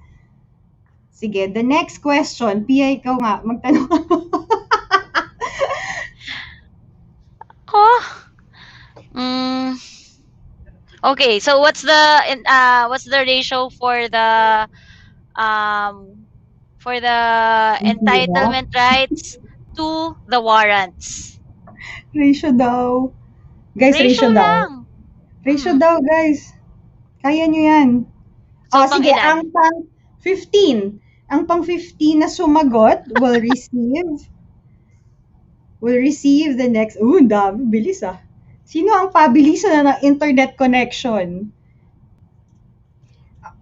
Our analysts are getting ready for the second part after this.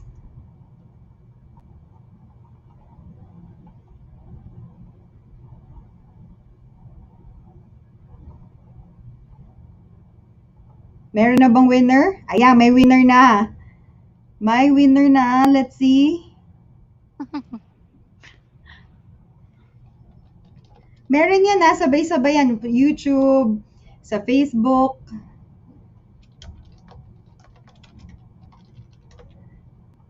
Wow, dami ng sagot ah.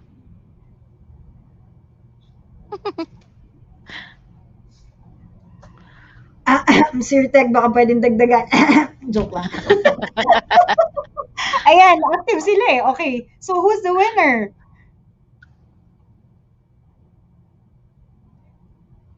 Ang dami oh. Bakit Ang dali daw ng question ko eh. Nasa Divisoria tayo, guys. Ayan. Sino na ang panalo? Sige, may nagbibilang po sa backstage. Tingnan natin. Kasi baka ang nakikita ko is hindi baka hindi ko nakikita yung sa Facebook. So, they are also checking the one on Facebook. And by the second, alam mo yung seconds ang labanan na, sabay-sabay sila. Ayan 5:45. Ang daming 5:45. Parang sa 5:45 pa lang, 15 na. The exact answer is, anong answer, Pia? 1.68. Tama. Ayan, so 1.68. So, sino ang may 15th na tamang sagot?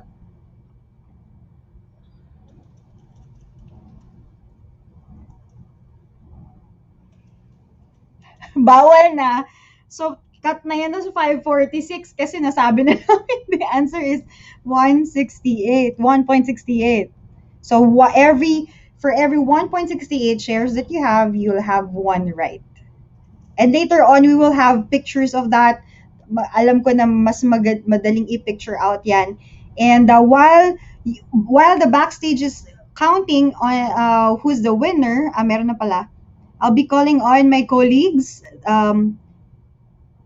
Ayan, so may panalo na from YouTube. This is K-Top Shan Story. Tama ba yung pangalan niya? K-Top Shan Story. Grabe, nabulol ako. Tongue twister yun ah. K-Top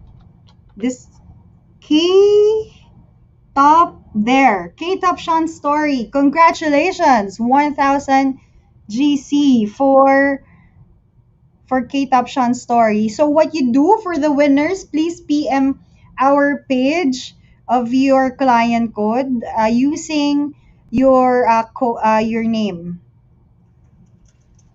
Di ba si Rap to? Rap, sumali ka ba dito? Kamukha mo. Ayan. So, all right. So let me call on so we will be on the second part of the event. We will be calling on Hi Rainier and Hello. sorry, siya binarningan. And yan, si Herman and Bess. Ayan, to discuss with you the what investors need to know part, which is, ito na, sinishare ko na. All right. Okay, so we will make this quick, short and sweet. Ay, mali. Ayan. Okay. So let's remove the banner. So first is these are the terms that you will be seeing and what you will be expecting from the warrants offer. So first, the dates you have to remember are as follows. July 1 is done already. So if you are July 2 is the X date, but how you check it if you are entitled is if you have it by the end of July 1, end of day, after market, you still have it, then you are entitled. For the offer period, that's July 12 to July 22, but our cutoff is July 14. Is that correct? Okay, sige. So price per right is 550. Listing date is August 16, 2021.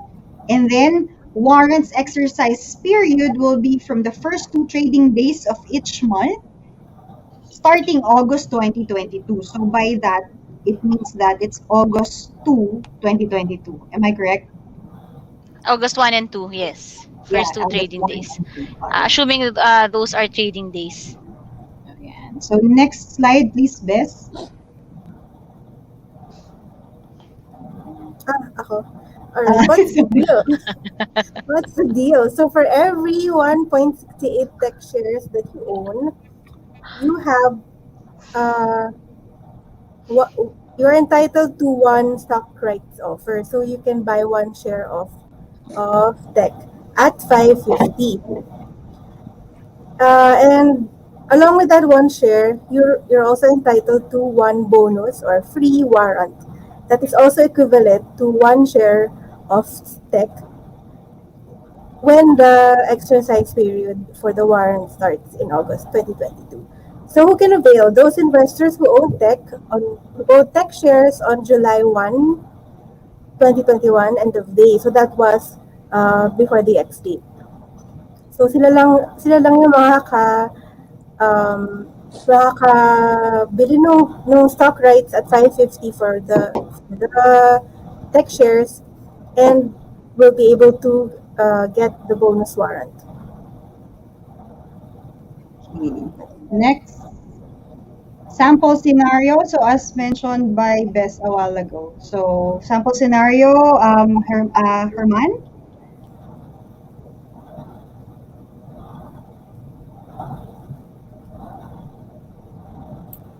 Yeah. Sorry, nakamute pala ako. Okay.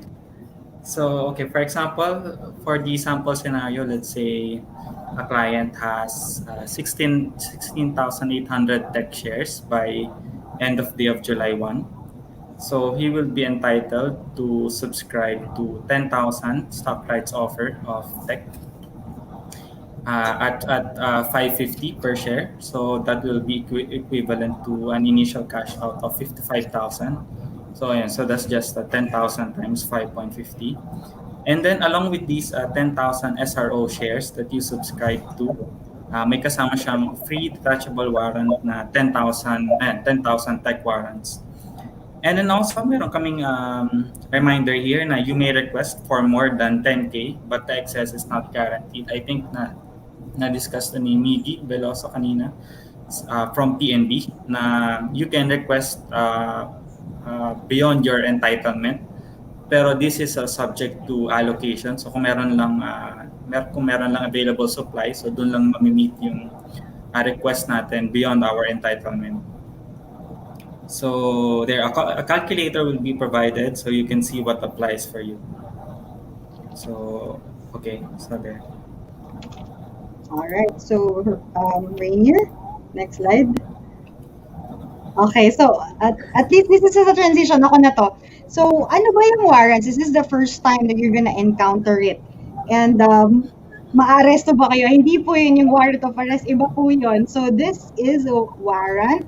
Rainier, take it away. So what is a warrant? So an investment instrument that works like a voucher that you can exchange for a common stock at a particular time and price. So for the case of tech warrants, well, you will be able to get your warrants on August 16, 2021, uh, along with the succeeding shares that you will get when you subscribe to the SRO.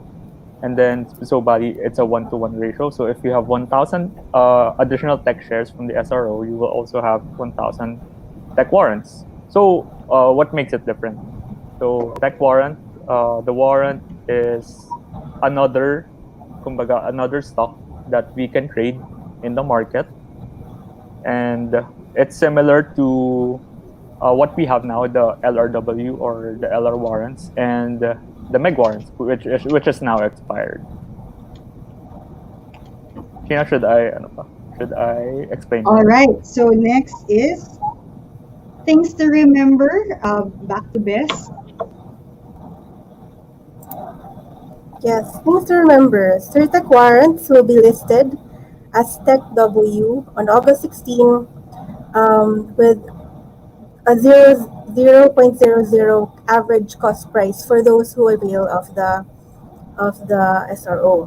This can be traded. Can you hear me?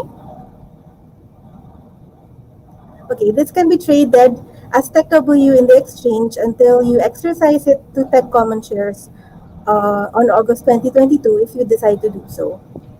When warrants are sold, they can no longer be exercised. Siyempre kasi nabenta mo na siya, hindi na siya sa'yo. It can be exercised by the one who bought it. Since the cost is zero, your market price will start at 0.001 bid. So yun yung starting bid for the tech warrants when they list. And since this is a warrant, there is no ceiling or no floor prices for instruments like warrants. So, pwede yung mag to the moon, pwede yung mag down to zero ulit if it happens. That's correct. So there's an interesting question later that I've seen in yung mga hindi nakapag-avail or hindi entitled. How can they play with it? Or how can they join in the in the warrants and in the rights offer? Since the rights offer hindi na eh. So later we'll discuss it on warrants. So why do we exercise warrants, Herman? Okay, so why exercise warrants? So for example, if tech is priced at 7 pesos per share by the time you exercise your warrants, you are buying tech at a 21% discount. So ayun nga, for example, let's say by August 2022, let's say yung tech is trading at around 7 pesos in the market. So instead of paying 7 pesos per tech share, you can just exercise your warrant. So by exercising your warrant, you're just paying 550 for each tech share. So ayan na. So as stated here, nakamura ka ng 21%. So there. So ayan, if priced at 7 pesos, yung 10,000 shares ng tech will cost me 70,000 kapag sa market ako bumili. Pero if I exercise my warrant, I'll only spend 55,000 so to buy 10,000 tech shares. So ayan, so it gives us the opportunity to reap the benefit of possible gains on the price of the warrant and the price. Okay, so kumbaga will benefit dun sa difference nung market price ng tech at saka yung exercise price. So in this case, ang difference niya is 1.50 per share. And then also we can also actually an alternative to exercising the warrant is that we can also trade it sa market. So pwede natin siyang ibenta. And then yung proceeds natin will be pure profit kasi zero lang naman yung cost natin to avail of the warrants, di ba? So ayan, so it can also be tradable dun sa market. So ayan, there are two instances wherein we can benefit from the warrant. So it's either exercising it or trading it in the market. Okay. Rainier. So assuming that both rights and warrants were exercised starting August 1 and 2 of August 2022. So assuming both rights and warrants were executed, so you would need to should you exercise your warrant on 2022 under the cash out of 55,000 if you kept the warrant until the exercise period. So first, your average price would be, for example, at 6.5 of 16,000 shares, so that would be amounting to 109,000. So, and then your SRO, you would be getting it at 5.5 a share, since that was the pricing for this offering. And then for the warrant, if you will exercise it, your average price will also be at 5.5, since that is the strike price for this offering as well.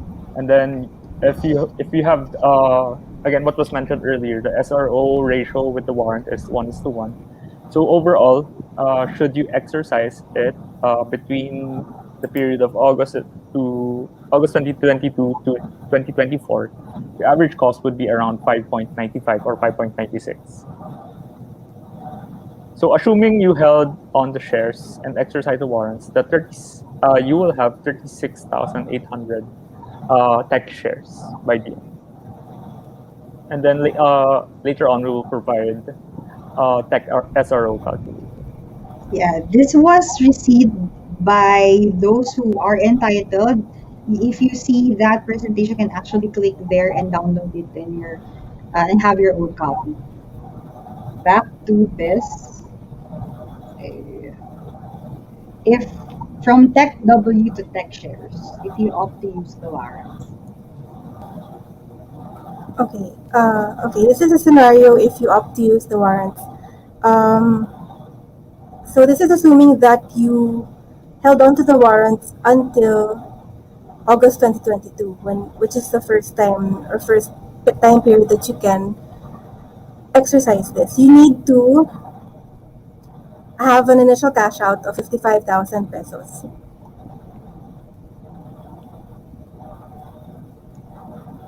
So you will see that on the portfolio, this is what you expect to see.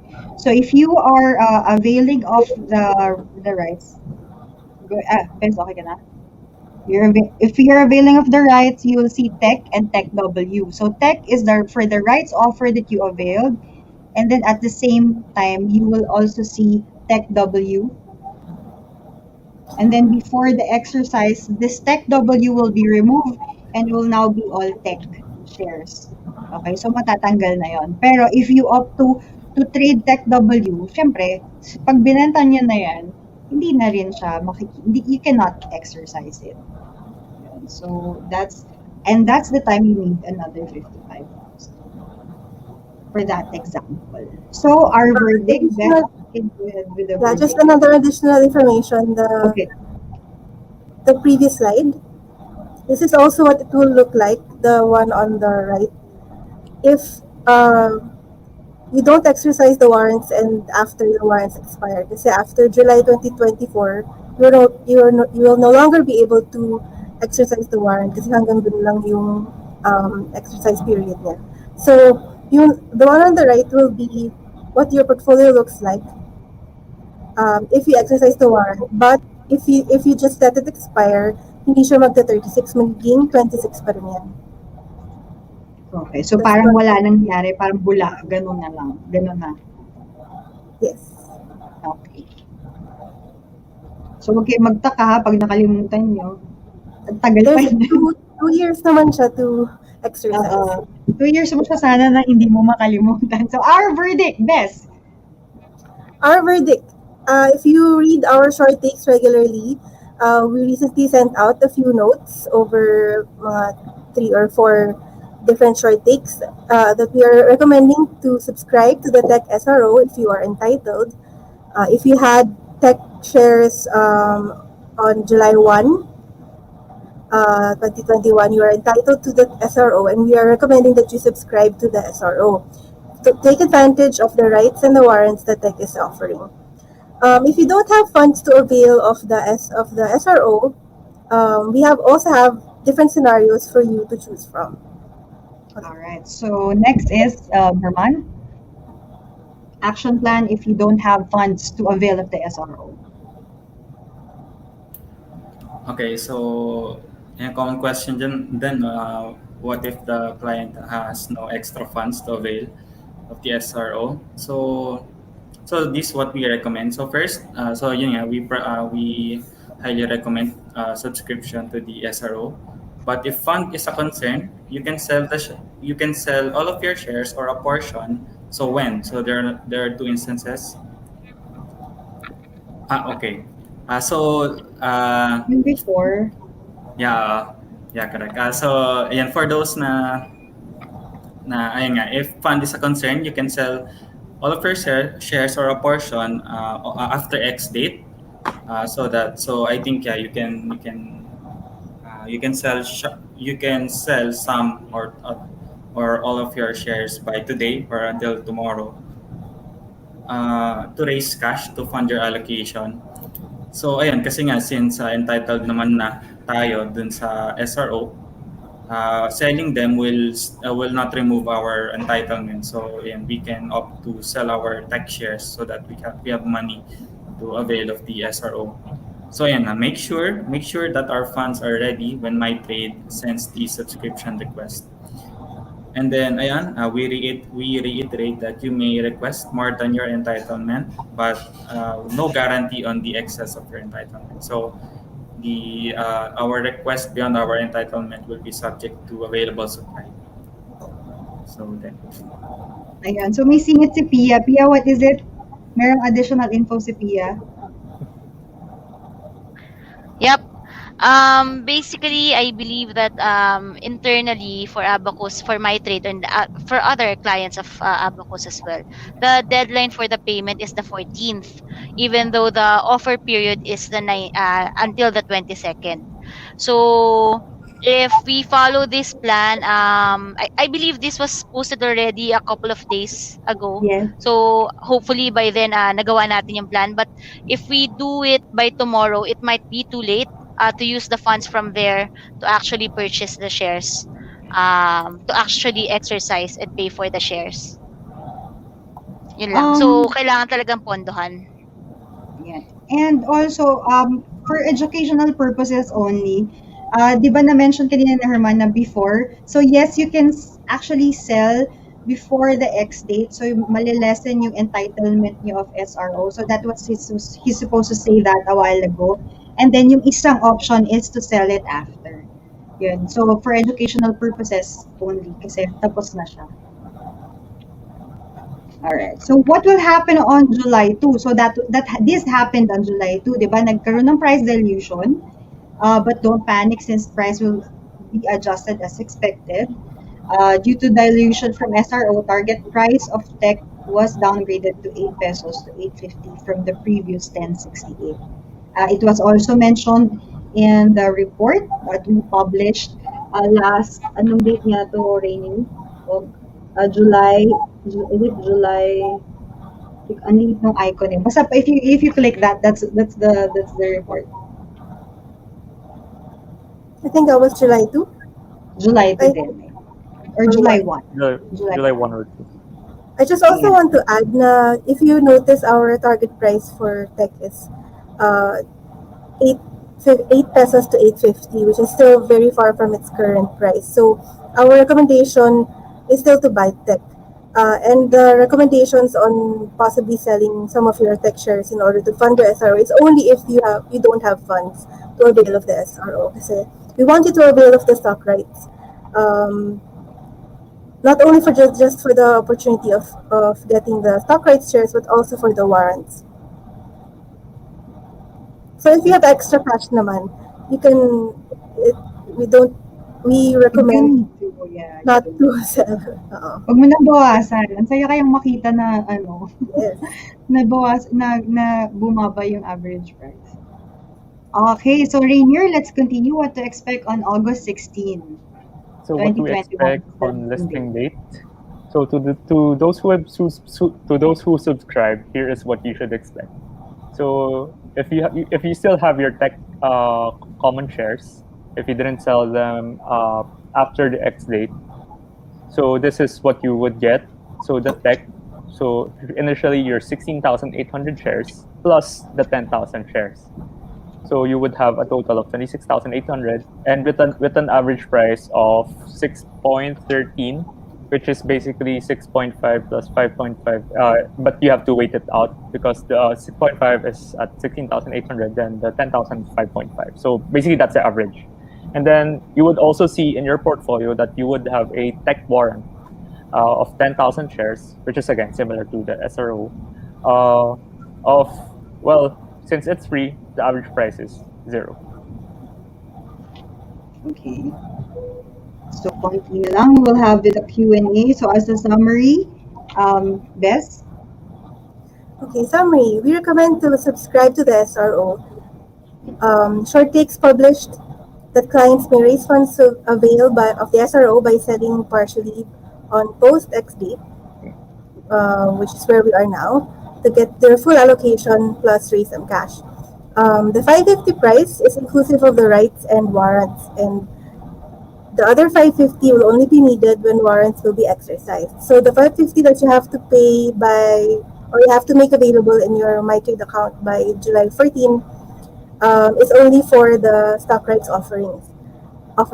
And the other 550 will be if you choose to exercise your warrants on in August 2022 to July 2024, which is in the next bullet. Warrants can be exercised on the first two trading days of each month starting August 2022 to July 2024. So I just also want to reiterate, first two trading days lang, not the whole month or not the whole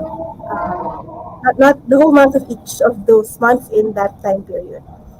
So the new target price of tech was reduced from 10 pesos to 8 to 850 because of the dilution from the SRO kasi dumami na yung magiging outstanding shares ng tech. All right. So there you have it. Now we are back for I mean we are back. We're on the last part of the segment, which is the Q&A. Marami akong questions na nakita dito. We will go, guys, if you can repost your questions that are SRO related or warrants related, we can repost it a while ago dun sa part, the first part. Ito, kay Egbert, from Egbert. 0.00 po ba talaga yung price ng warrants ng market open? Di ka nakikinig. Hindi. Or it depends on the bid demand. Sige, sino ang magpapa-face the wall kay Egbert? As mentioned a while ago, the bid starts at what? 0.001. The 00 is your cost kasi if you are entitled to the SRO, yung warrants come free. So if it lists at let's say 1 peso, kunyari, hypothetically, yun na agad yung kita mo. Because you have zero cost. It's free. Ayan. So meron sinabi dito, just posted, just in, sabi, pwede pa daw magbenta on the 14th. Yeah, mabait si Abacus kahit hindi cleared yung funds. Meron ba sila noon? Alright, next question. Bago tayo ma-flag ng MTRCB. What is the actual process of exercising the warrants? Do we need to send a letter to MyTrade indicating intent to exercise? I think by that time, meron naman tayong process. Tama ba, Pia? There will be a separate announcement for that. Yes, should be.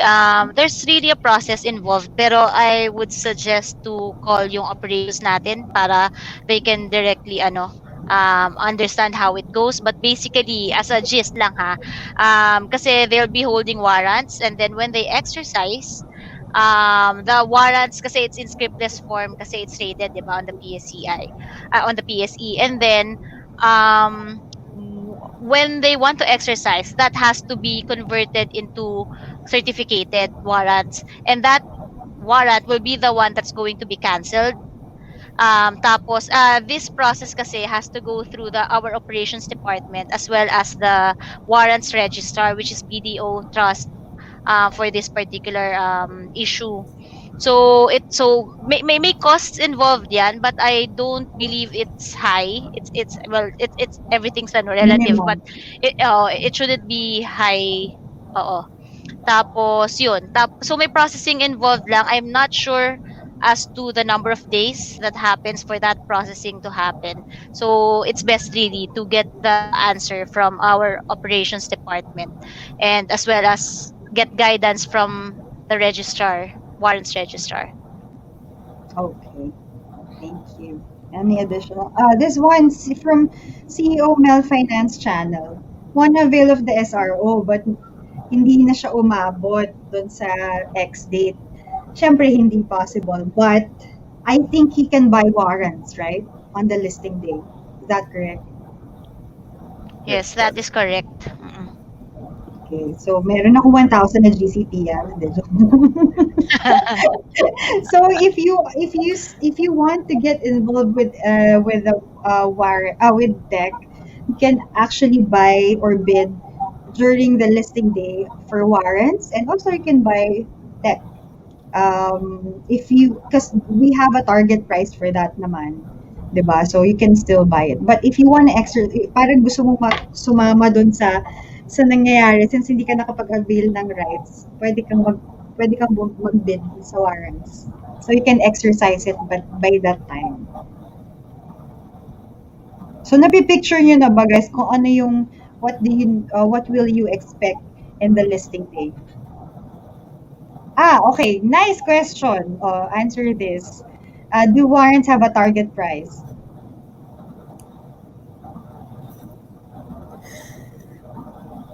This is there's a way to value warrants. It's very complicated. If you also read our short takes, I think it was today or last Friday. Today ata. Today. It was short Today? takes today. We gave a range of possible valuation for the warrants. I think it ranged from 1.14 to 3.05, but of course it's very speculative. Kasi there are certain assumptions dun sa may valuation method that can be can be different from reality and can also be a little arbitrary depending on who's valuing it. So that's our target range for the warrants. If you want, you can read the note today. But that's what's going to be interesting on listing date kasi the warrants don't have a price ceiling. Wala rin siyang floor. So it can be a little more volatile than your usual securities. More than a little. Ang matapang. I dare you. So no ceiling and no floor. Tandaan nyo yan. Remember there was meron nag-ano yan recently, no ceiling and no floor. And it can be very erratic. Dagdag ko lang na wala siyang ceiling and floor. So ayun yung tawag na static threshold. Pero mag-apply pa rin yung dynamic threshold. Which is mas alam na Pia. Which is sasabihin namin, kabisado yan ni Michelle. So, the dynamic threshold, actually nakikita niyo yan sa stock info tracker. So, if you go to the stock info tracker in MyTrade platform, you go to the details below, makikita niyo dynamic threshold. May pricing doon at the open, makikita niyo doon. So, it usually... Yes? Yeah, the dynamic threshold is, I think it's 30%. Tama ba? I'm not sure. But that's the static. If it hits that, kasi sometimes the price of a stock can go very high, very quickly, and if it hits that, it parang may trading halt for a few minutes before it can resume trading again. So yun lang yung dynamic threshold. Parang may pause muna for everyone to breathe, collect themselves, and then think about what they're doing. And then after a few minutes, trading will resume again. Pag Oo, masyadong iba kasi yung nahahype ang premium floor. mangyayari The mo. premium floor is for the whole day na. So, wala yun for warrant. So, ang Regular meron sa warrant, pampakalma. Pag is sumusa. Ayan, yung yun. dynamic tension pampakalma. Pampakalma siya. Pahinga lang. Hinga lang, hinga. Yan. So, if additionals from Jimson Kwa, if additional SRO subscription is approved, does this mean that it will be approved for additional warrant? 1:1 yan lagi. Tama ba? Yan. Yes. Tama. That was mentioned earlier. Sabi ko ng GCP, binibilang ko yan. Dapat alam mo yan. Next is from Gary Cuano. Ito na nga ba yun? On Ano? TP, on the 8 to 850 target price, does this already account for the potential dilution from exercise of warrants? Isa pa itong din nakikinig ito. Or does the diluted TP account for the dilution from the SRO share? Sige. Herman, gusto mo ba sagutin? Actually, I think good question to. Kasi ang nabanggit lang ni Bess kanina is bumaba yung target price dahil dumami yung shares because of the SRO. Pero yung warrants kasi will result to more tech shares on top of the SRO. Pero yes, I believe that is already accounted for yung additional shares from the SRO and the warrants in computing for the 8 to 850 target price. Yeah. So, from 10, di ba, remember that it was 1068. Was the adjustment due to the price dilution? From 10 pesos to 8 pesos? Is that the one he's asking? I think ang Or tinatanong iba niya pa? is yung SRO lang ba yung tinake into account Or warrants? pati yung warrants? Kasi yung warrants later on magiging tech shares, di ba? So, Yeah. ayan. Kasi I think he's afraid na baka pag sinama pa yung computation ng warrants, baka bumaba palala yung target price. Pero I think that's accounted for na. Accounted na. Okay.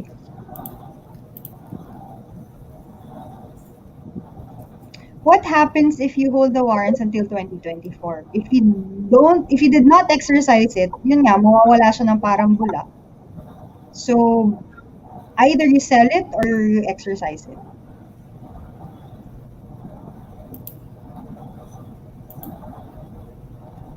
So yun na, ang daming questions about July 2024. So as mentioned a while ago, mawawala lang siya maglalaho lang siya. And you won't be able to take advantage of it. So either you sell it before July 2024 or exercise it. Remember that it's the first 2 trading days of the month lang. So pag naalala mo siya ng July 5 and hindi na yun yung second day, wala na. Hindi mo na siya mapapractice. Wala na yun. Pag open mo ng portfolio mo, tech shares na lang makikita.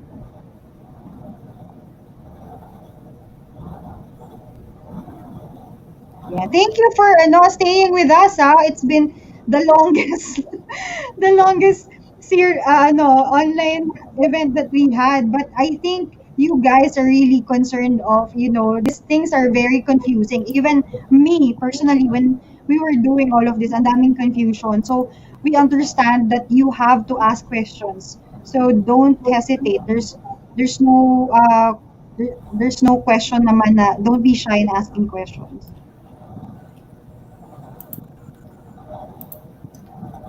Yan, I put up that question. I think that illustrates yung confusion. Because if I buy Tech W at listing date, will I get SRO or not? If you buy Tech W at listing date, you're only buying the warrants. You are not buying tech shares. You are buying the right to buy tech shares in 2 years pa, on August 2022, but at only 550. Because we are projecting that tech will reach at least 8 pesos in the near to medium term. So that's why we are recommending for you to avail of the SRO so you can get the warrants, so you can have a discounted price in the future when you exercise the warrants. So, yung makakakuha lang ng SRO are those people who are entitled, those people who held tech shares on July 1 and before July 1. If you buy tech warrants at listing date, it's a different instrument, it's a different security. So I hope that's clear. So yun, if you get the SRO and you avail of the SRO, ibig sabihin, meron kang free warrants. Pero yung free warrants, walang free SRO. Okay? So remember that. So ang freebie, hindi pwedeng kunin yung original na product na may freebie. Freebie na nga yun. So yun, it's not two-way, one-way lang. Ayan. Para to make things para madali tandaan.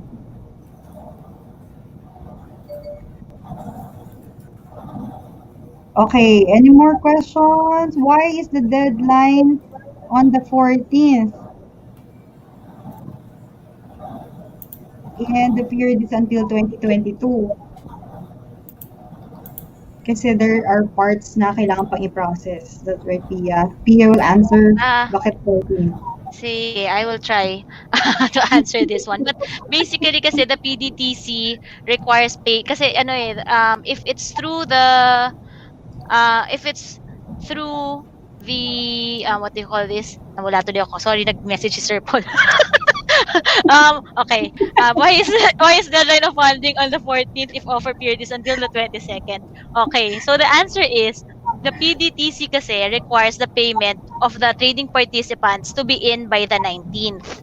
So kasi si PDTC will also have to it will also have to process the orders from the TPs eh. So maraming nagpa-process kumbaga. Tama ka na may processing siya pero si TP naman ang deadline natin talaga as per the implementing guidelines, and they can actually check that on the website naman, it's posted. The deadline for trading participants is on the 19th.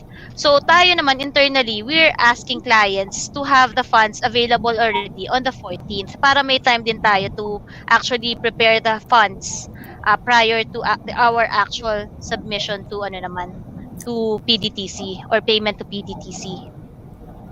Yan. So, actually, the offer period, kasama kasi doon yung, isipin mo, it's a production, kasama yung backstage preparation doon. So, as per Ms. Sheila, yan, clarify niya rin also na the brokers need to submit, yun nga, yung sinabi ni Pia, payment on July 19 to PDTC, the scriptless shares. So, kaya meron yung processing period. And kaya kami mga brokers naglalaan, tama ba? Naglalaan kami ng cut-off para ma-process namin yung mga shares. That's correct. Sheena, going back lang to what Bess said earlier, no, on the exercise of the warrants. The warrants are exercisable starting on the 12th month, so not necessarily on the second year pa. As early as the 12th month, pwede na siya i-exercise, and then it will last until the 36th month. So is that correct? It's August 2022. Per my count, yes, it should be August 2022. So yun, August 2022. Yeah. Yan. So baka na-confuse lang. Yung nakita ni Sir Paul is ending. So August 2022 to August 2024. Yeah. Okay. So next is okay, si Melody. Nagdadalawang isip ako nung lalong bumaba ang price ng tech. Kung a-avail pa ng SRO, buti na lang na-explain. Okay. That's why it's really important for you to be knowledgeable of these things. Kasi yun yung mga instances na if we don't know what's happening on the background, if we don't know what's going on, akala lang natin the stock is weakening. Di ba? Nakita nyo pa yung mga projects ng tech, which is fundamentally good. So that's why it's really important na hindi lang tayo nagsasubscribe agad-agad. We check further kung ano yung meron. And we are here as a broker to explain it to you. Okay, if I bought tech warrants on listing date, can I use these stocks to purchase tech after 12 months, 550? Yes, it's exercisable. Yun yung term. You can exercise it if you were able to bid and nadaan yung bid mo on the listing day. Actually, not starting on the listing date, which is August 16. The warrants that you're trading, the Tech W, di ba natitrade mo siya? At the same time, if you want to keep it, that's exercisable as long as you have Tech W in your portfolio. Tama ba? Tama ba, guys? Yes. Tama naman, no?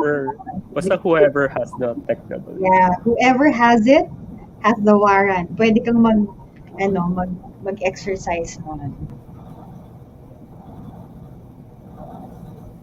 Yes, don't worry, Melody. Talagang nakaka-confuse siya. So if you still have further clarifications that you need to ask us, better be. I think we have 5 minutes more to ask questions. Meron pa bang mga questions na hindi pa nasagot? Okay. How much is the minimum shares to avail? 100. Let me check out. No, Sheena, it's actually as low as one board lot. Kasi if that Okay. happens to be your Your allotment. allocation, Allocation. sorry, odd lot, oo. Hindi naman namin pwedeng i-deny yung tao of that entitlement kung sakaling one lang siya. Di may one siya, 'di ba? Yun Kung may siya. 1.68 share ka, di may 1 siya. Just in case, 'di ba? So kunwari 10. Yun, di ganun lang. Ayan. So, okay, sige. So, for the process of warrants, as per Ms. Sheila, we will have another separate announcement for that dun sa process. Kasi we will have to clarify it with the Abox Capital and then with us. Okay. Will detailed timeline be provided for all subscribers as to guide them on when to or not to exercise their rights or their warrants? Lloyd, Exercise their warrants. do you mean exercising your warrants? Or the timeline, as mentioned a while ago in the first part of the slide, let me just share with you para makita mo yung mga timelines that you have to take note of.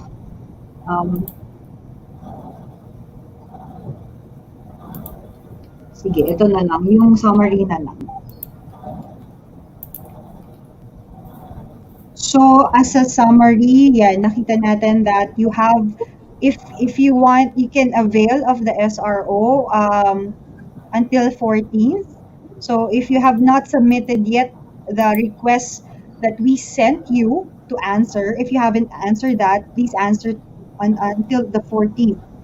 So you can avail of it. So you can avail more than what you are allotted of, provided that the excess is not guaranteed. Now, by August 16 this year, 2021, it will be the listing date. So you will see the number of shares that you avail as rights as the same as the number of Tech W or Tech warrants that goes with your rights. So August 16. And then by August 1 and 2 of 2022, you can exercise your warrants. You don't have to memorize all of these things because there will be another set of a reminder for you guys on the time that you can also you can start exercising your warrants. All right, so you are subscribing to the rights offer and you are exercising your warrants. But at the same time, before the exercising of warrants, you can also trade your tech warrants.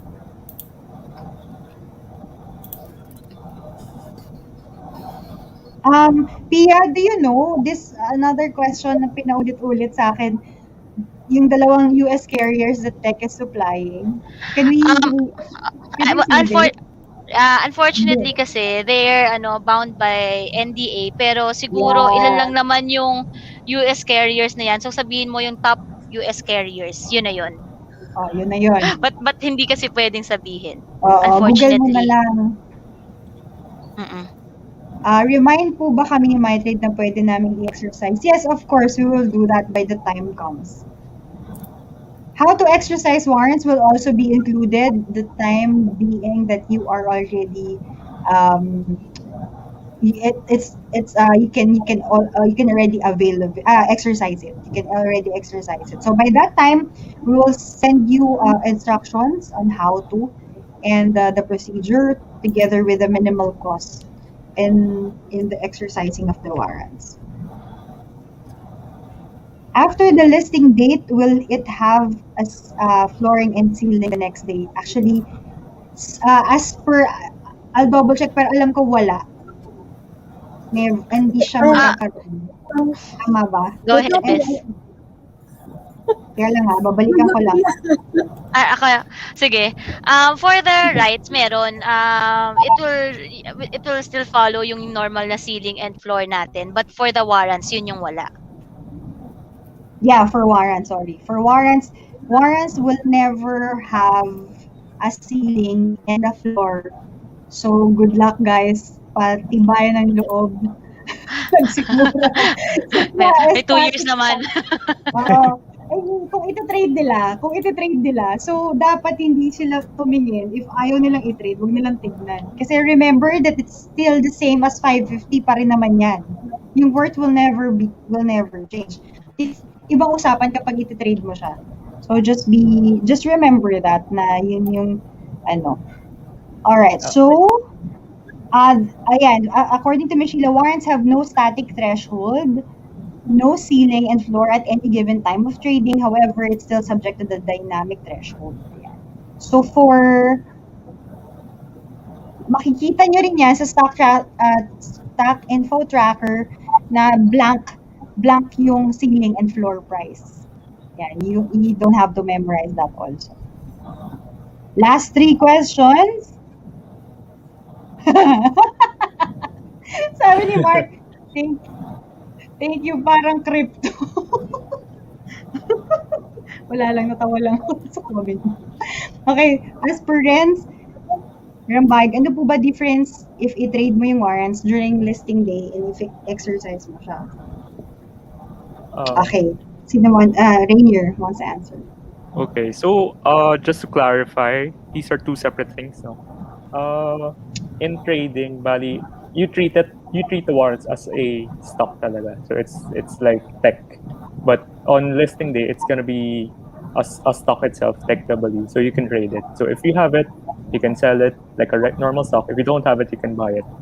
The difference is yung exercise period is you cannot you can only exercise if you already have a tech warrant. So tech warrant, this is basically or warrants basically, you have it, but you can only exchange it on a later date, which for tech warrants will be on August 2022 onwards. So that is yung exercise period. So that is the difference between trading and exercising. And then after you exercise it, the reason why we exercise it is to have tech common shares in return for the tech warrants. So kumbaga iti-trade mo siya. Yan. So pag nalilito pa kayo, ganito lang kayo. Pag ganyan, di ba, warrants, exercise. Hindi, wala lang. para lang ano. Kasi minsan kailangan yun eh. Kailangan may manggulo. Anyway, magre-remind po ba si MyTrade? Yes, magre-remind. So last question. Okay, this one. What will drive the price of tech warrant? Who's gonna answer this? Of course, Sir Paul? the main thing that will drive the price of tech warrants will be the price of the underlying stock, which is tech. So if tech is trading, if tech is trading at like more than 550, we would expect the tech warrants to go up in price. Because if you have the warrant, you can buy tech shares at only 550, while if you buy it from the market, it would be the higher price. That's one of the scenarios that could drive the price of tech warrants. For me, I think aside from yung, I think number one driver ng tech warrant price is yung price movement ni tech. But I think for me, another potential driver is kapag papalapit na siya sa exercisable period. So let's say papalapit na ng August 2022. I think tech warrants will have the tendency to go up kasi nagiging exercisable na siya. Yeah. And lastly, what will sorry. Go. Okay. So what will drive the price of tech warrants? So as we mentioned earlier, we expect volatility. Especially for tech warrants, there are only like 250 million shares, if I'm not mistaken, once it's listed. So it's quite light. So if it's played, given that there's no flooring or ceiling, well, I think we've seen much of that earlier. So that's outside of the fundamentals. So there's a component for how light it is. Basically, supply of law of supply and demand. Sorry. So, okay. Meron pa Sorry. ba? Isa lang China isa pa. Okay, Herman. Sige. Actually, if you will observe yung movement ng mga existing warrants ngayon sa market like LRW, I think some of the things that we said doesn't apply.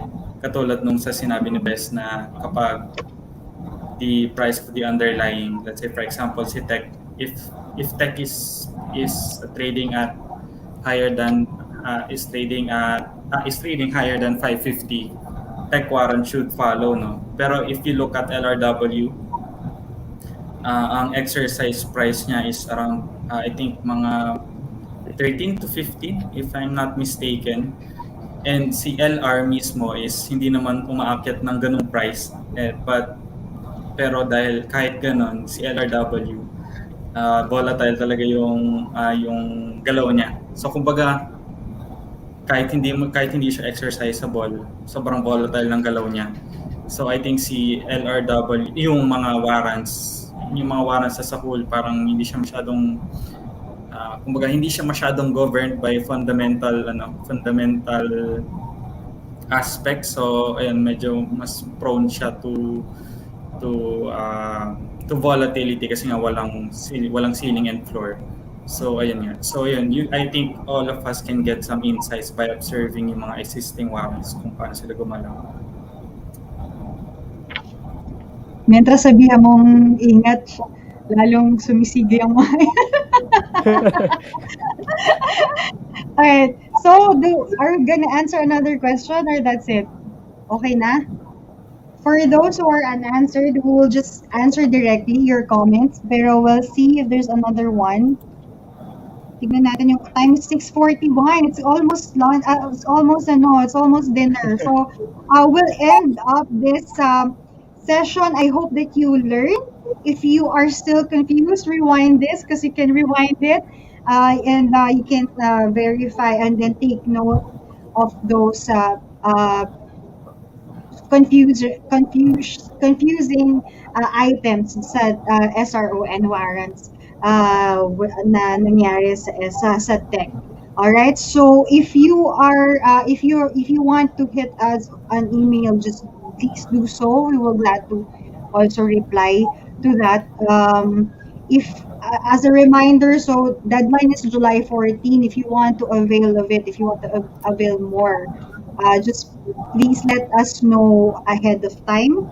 So we'll have more of you can have a chance to get that allocation, especially if it's excess dun sa original yung entitlement.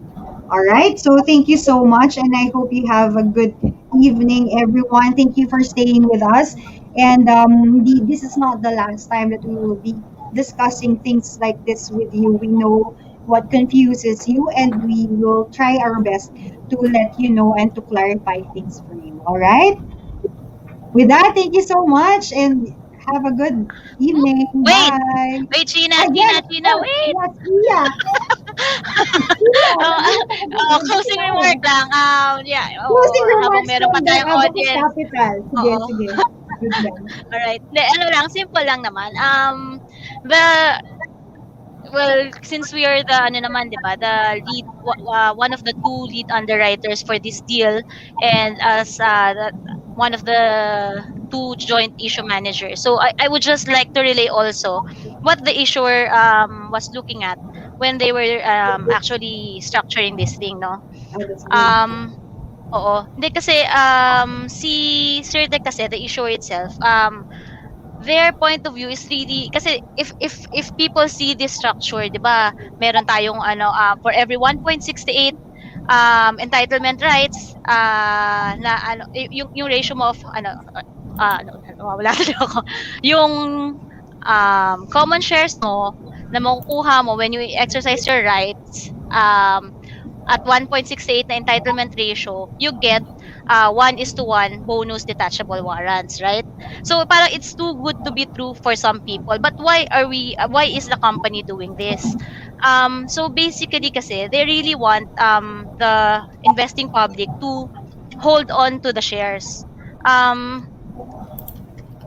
As si Sir Nicky said, the value of the company should be easily 8 to 850 in the next in the medium term, right?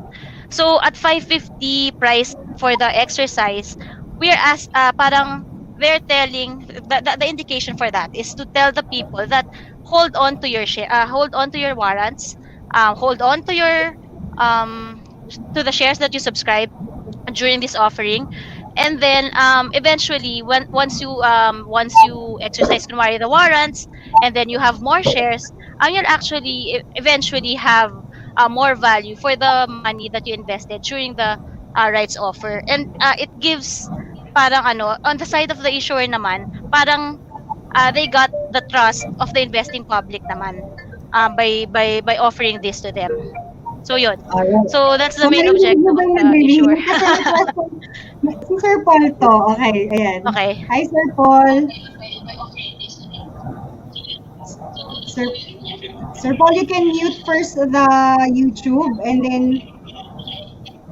so, so sir, mute first your YouTube channel. Okay. Alright, so there is a question here that Sir Paul wants to answer. Let me see. It's from RJ. Any explanations of the recent aggressive selling of the underwriters of tech, even pushing the price below 5.5 mark? And he wants to answer it directly. Sir, go ahead.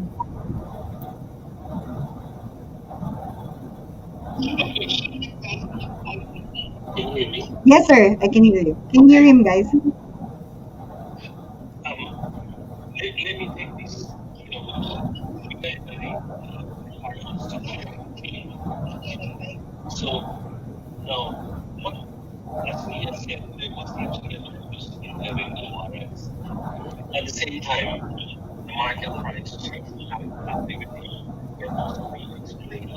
Sir, sorry. I'll send you the link of StreamYard and then just click that link so that's clearer. Okay. Ayan.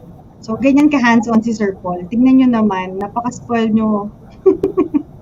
And he will be in the backstage at any moment now.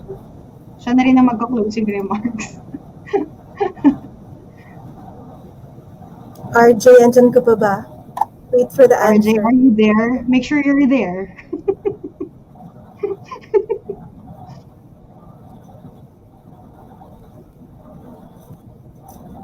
Ayan. So, while doing that, baka meron pa tayong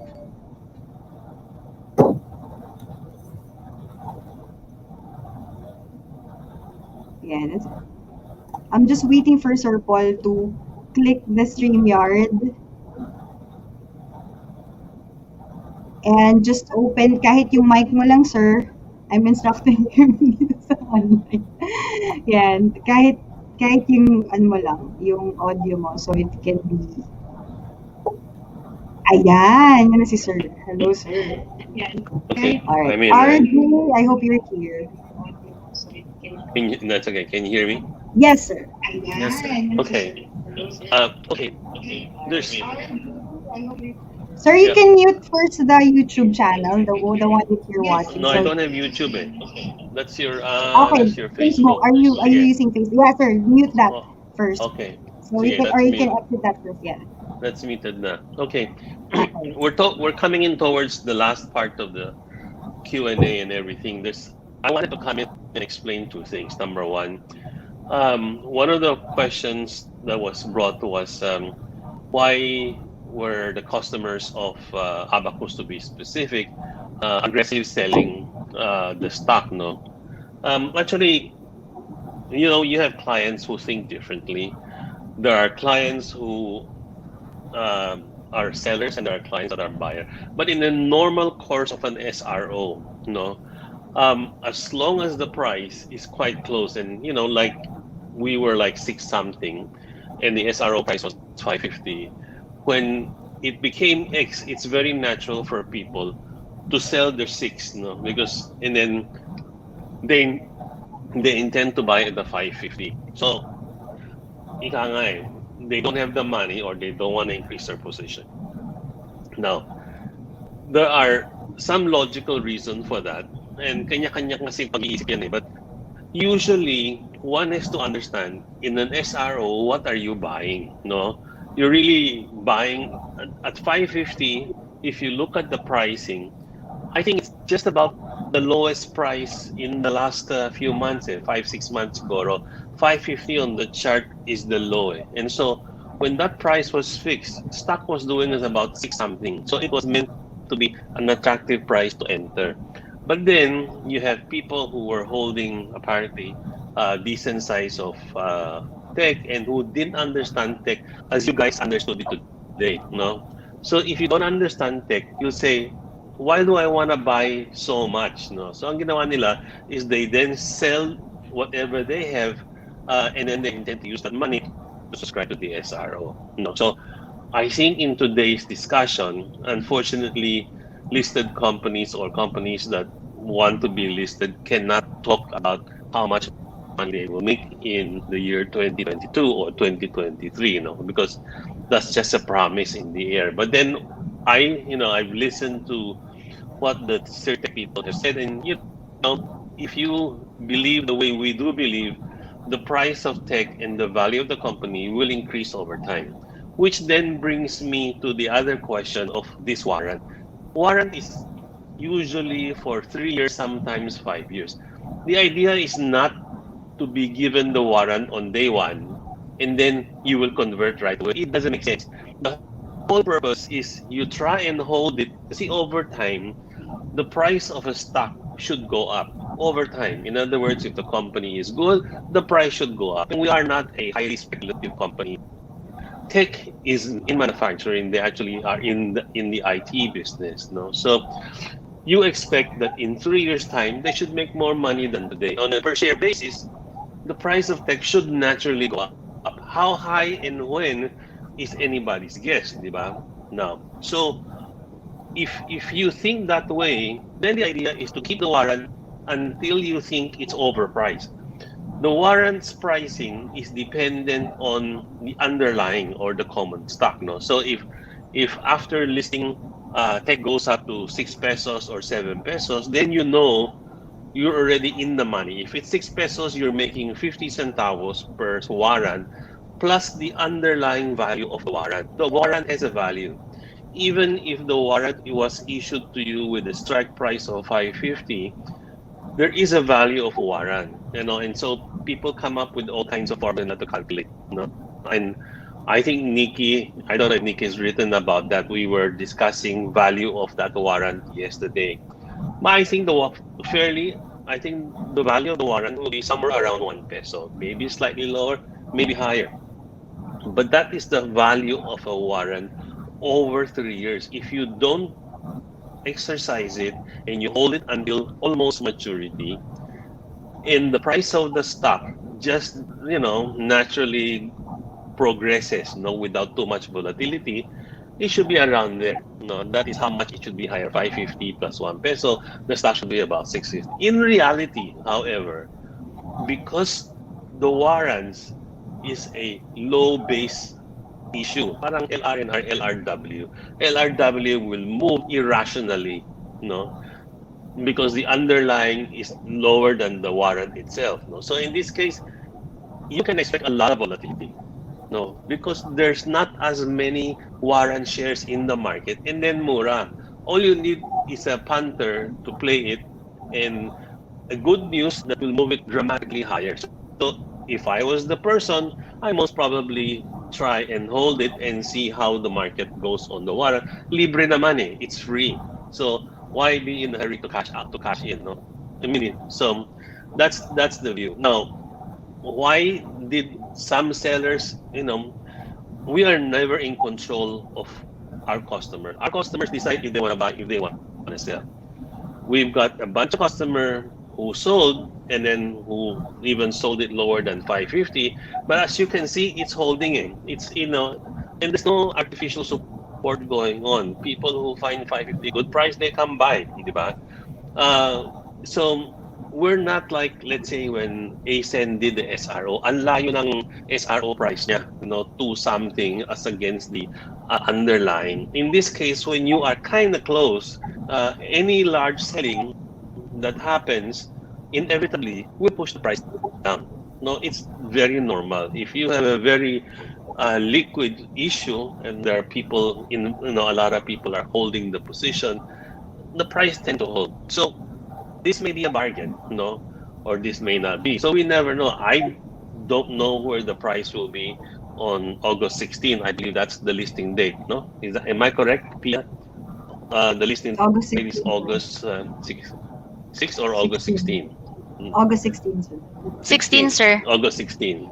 Yeah. So on August 16, I can assure you it's going to be interesting and exciting because people who understand warrants and the value of warrant will take a serious look at the price of the warrant, and the speculation or the need to sell because wala silang pambili ng shares, ng SRO, should stop. It doesn't make sense. If you look at the price pattern, if you look at the value, it doesn't make sense. That's why we as underwriters are underwriting, this issue.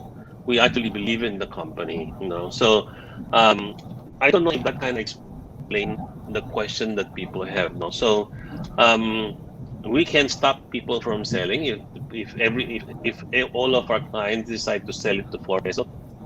That's their prerogative. On the other hand, the lower it goes, the more people become interested na, oy, mas mura. But don't forget, if you buy today at 540 or something, wala kang warrants, So you're really trading common shares to common shares, So is it higher than if you exercise your SRO? Yeah, it's still much higher because if you had the SRO at 550 and then you have the warrant, I assure you it's going to be higher than 550.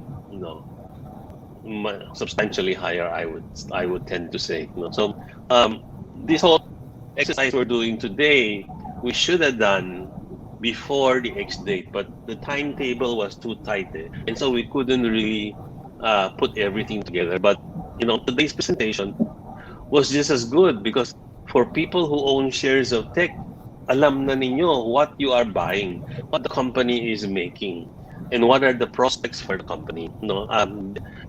Like everything, this is the first time they've done an SRO. They've issued new shares.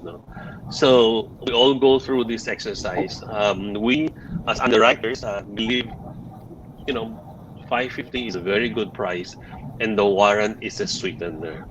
But only time will tell. But we're saying that's what we're saying, and that's what the underwriters are for. So I hope people understand. Warrants are not a complex thing, and it's not meant to be on day 2 you will convert. Parang Cebu preferred, you don't convert it on day 2, because hindi pa gumagalaw ang presyo. The value of the warrant is not right yet. You have 3 years to think about it, and in 3 years the economy will be much better. Global economy will be much better. We're all getting out of the pandemic. And so it's inevitable that tech will start to sell more of their products because you and I will be buying more products and so on and so forth. So that's my answer to this question that somebody said, why? Same guy may buy it up to 650 tomorrow and we'll have a question, why are you guys buying to 650? We don't know. Customers decide, Okay. Thank you very much, and thank you for Thank you, following sir. their discussion. There you have it. That's the best uh, outro that we'll ever have. Thank you, sir, for participating. And I hope you guys will be able to we were able to give you that insight na, that you need for this particular um, campaign. All right. So thank you so much and have a good evening, everyone. Bye. Bye. Bye.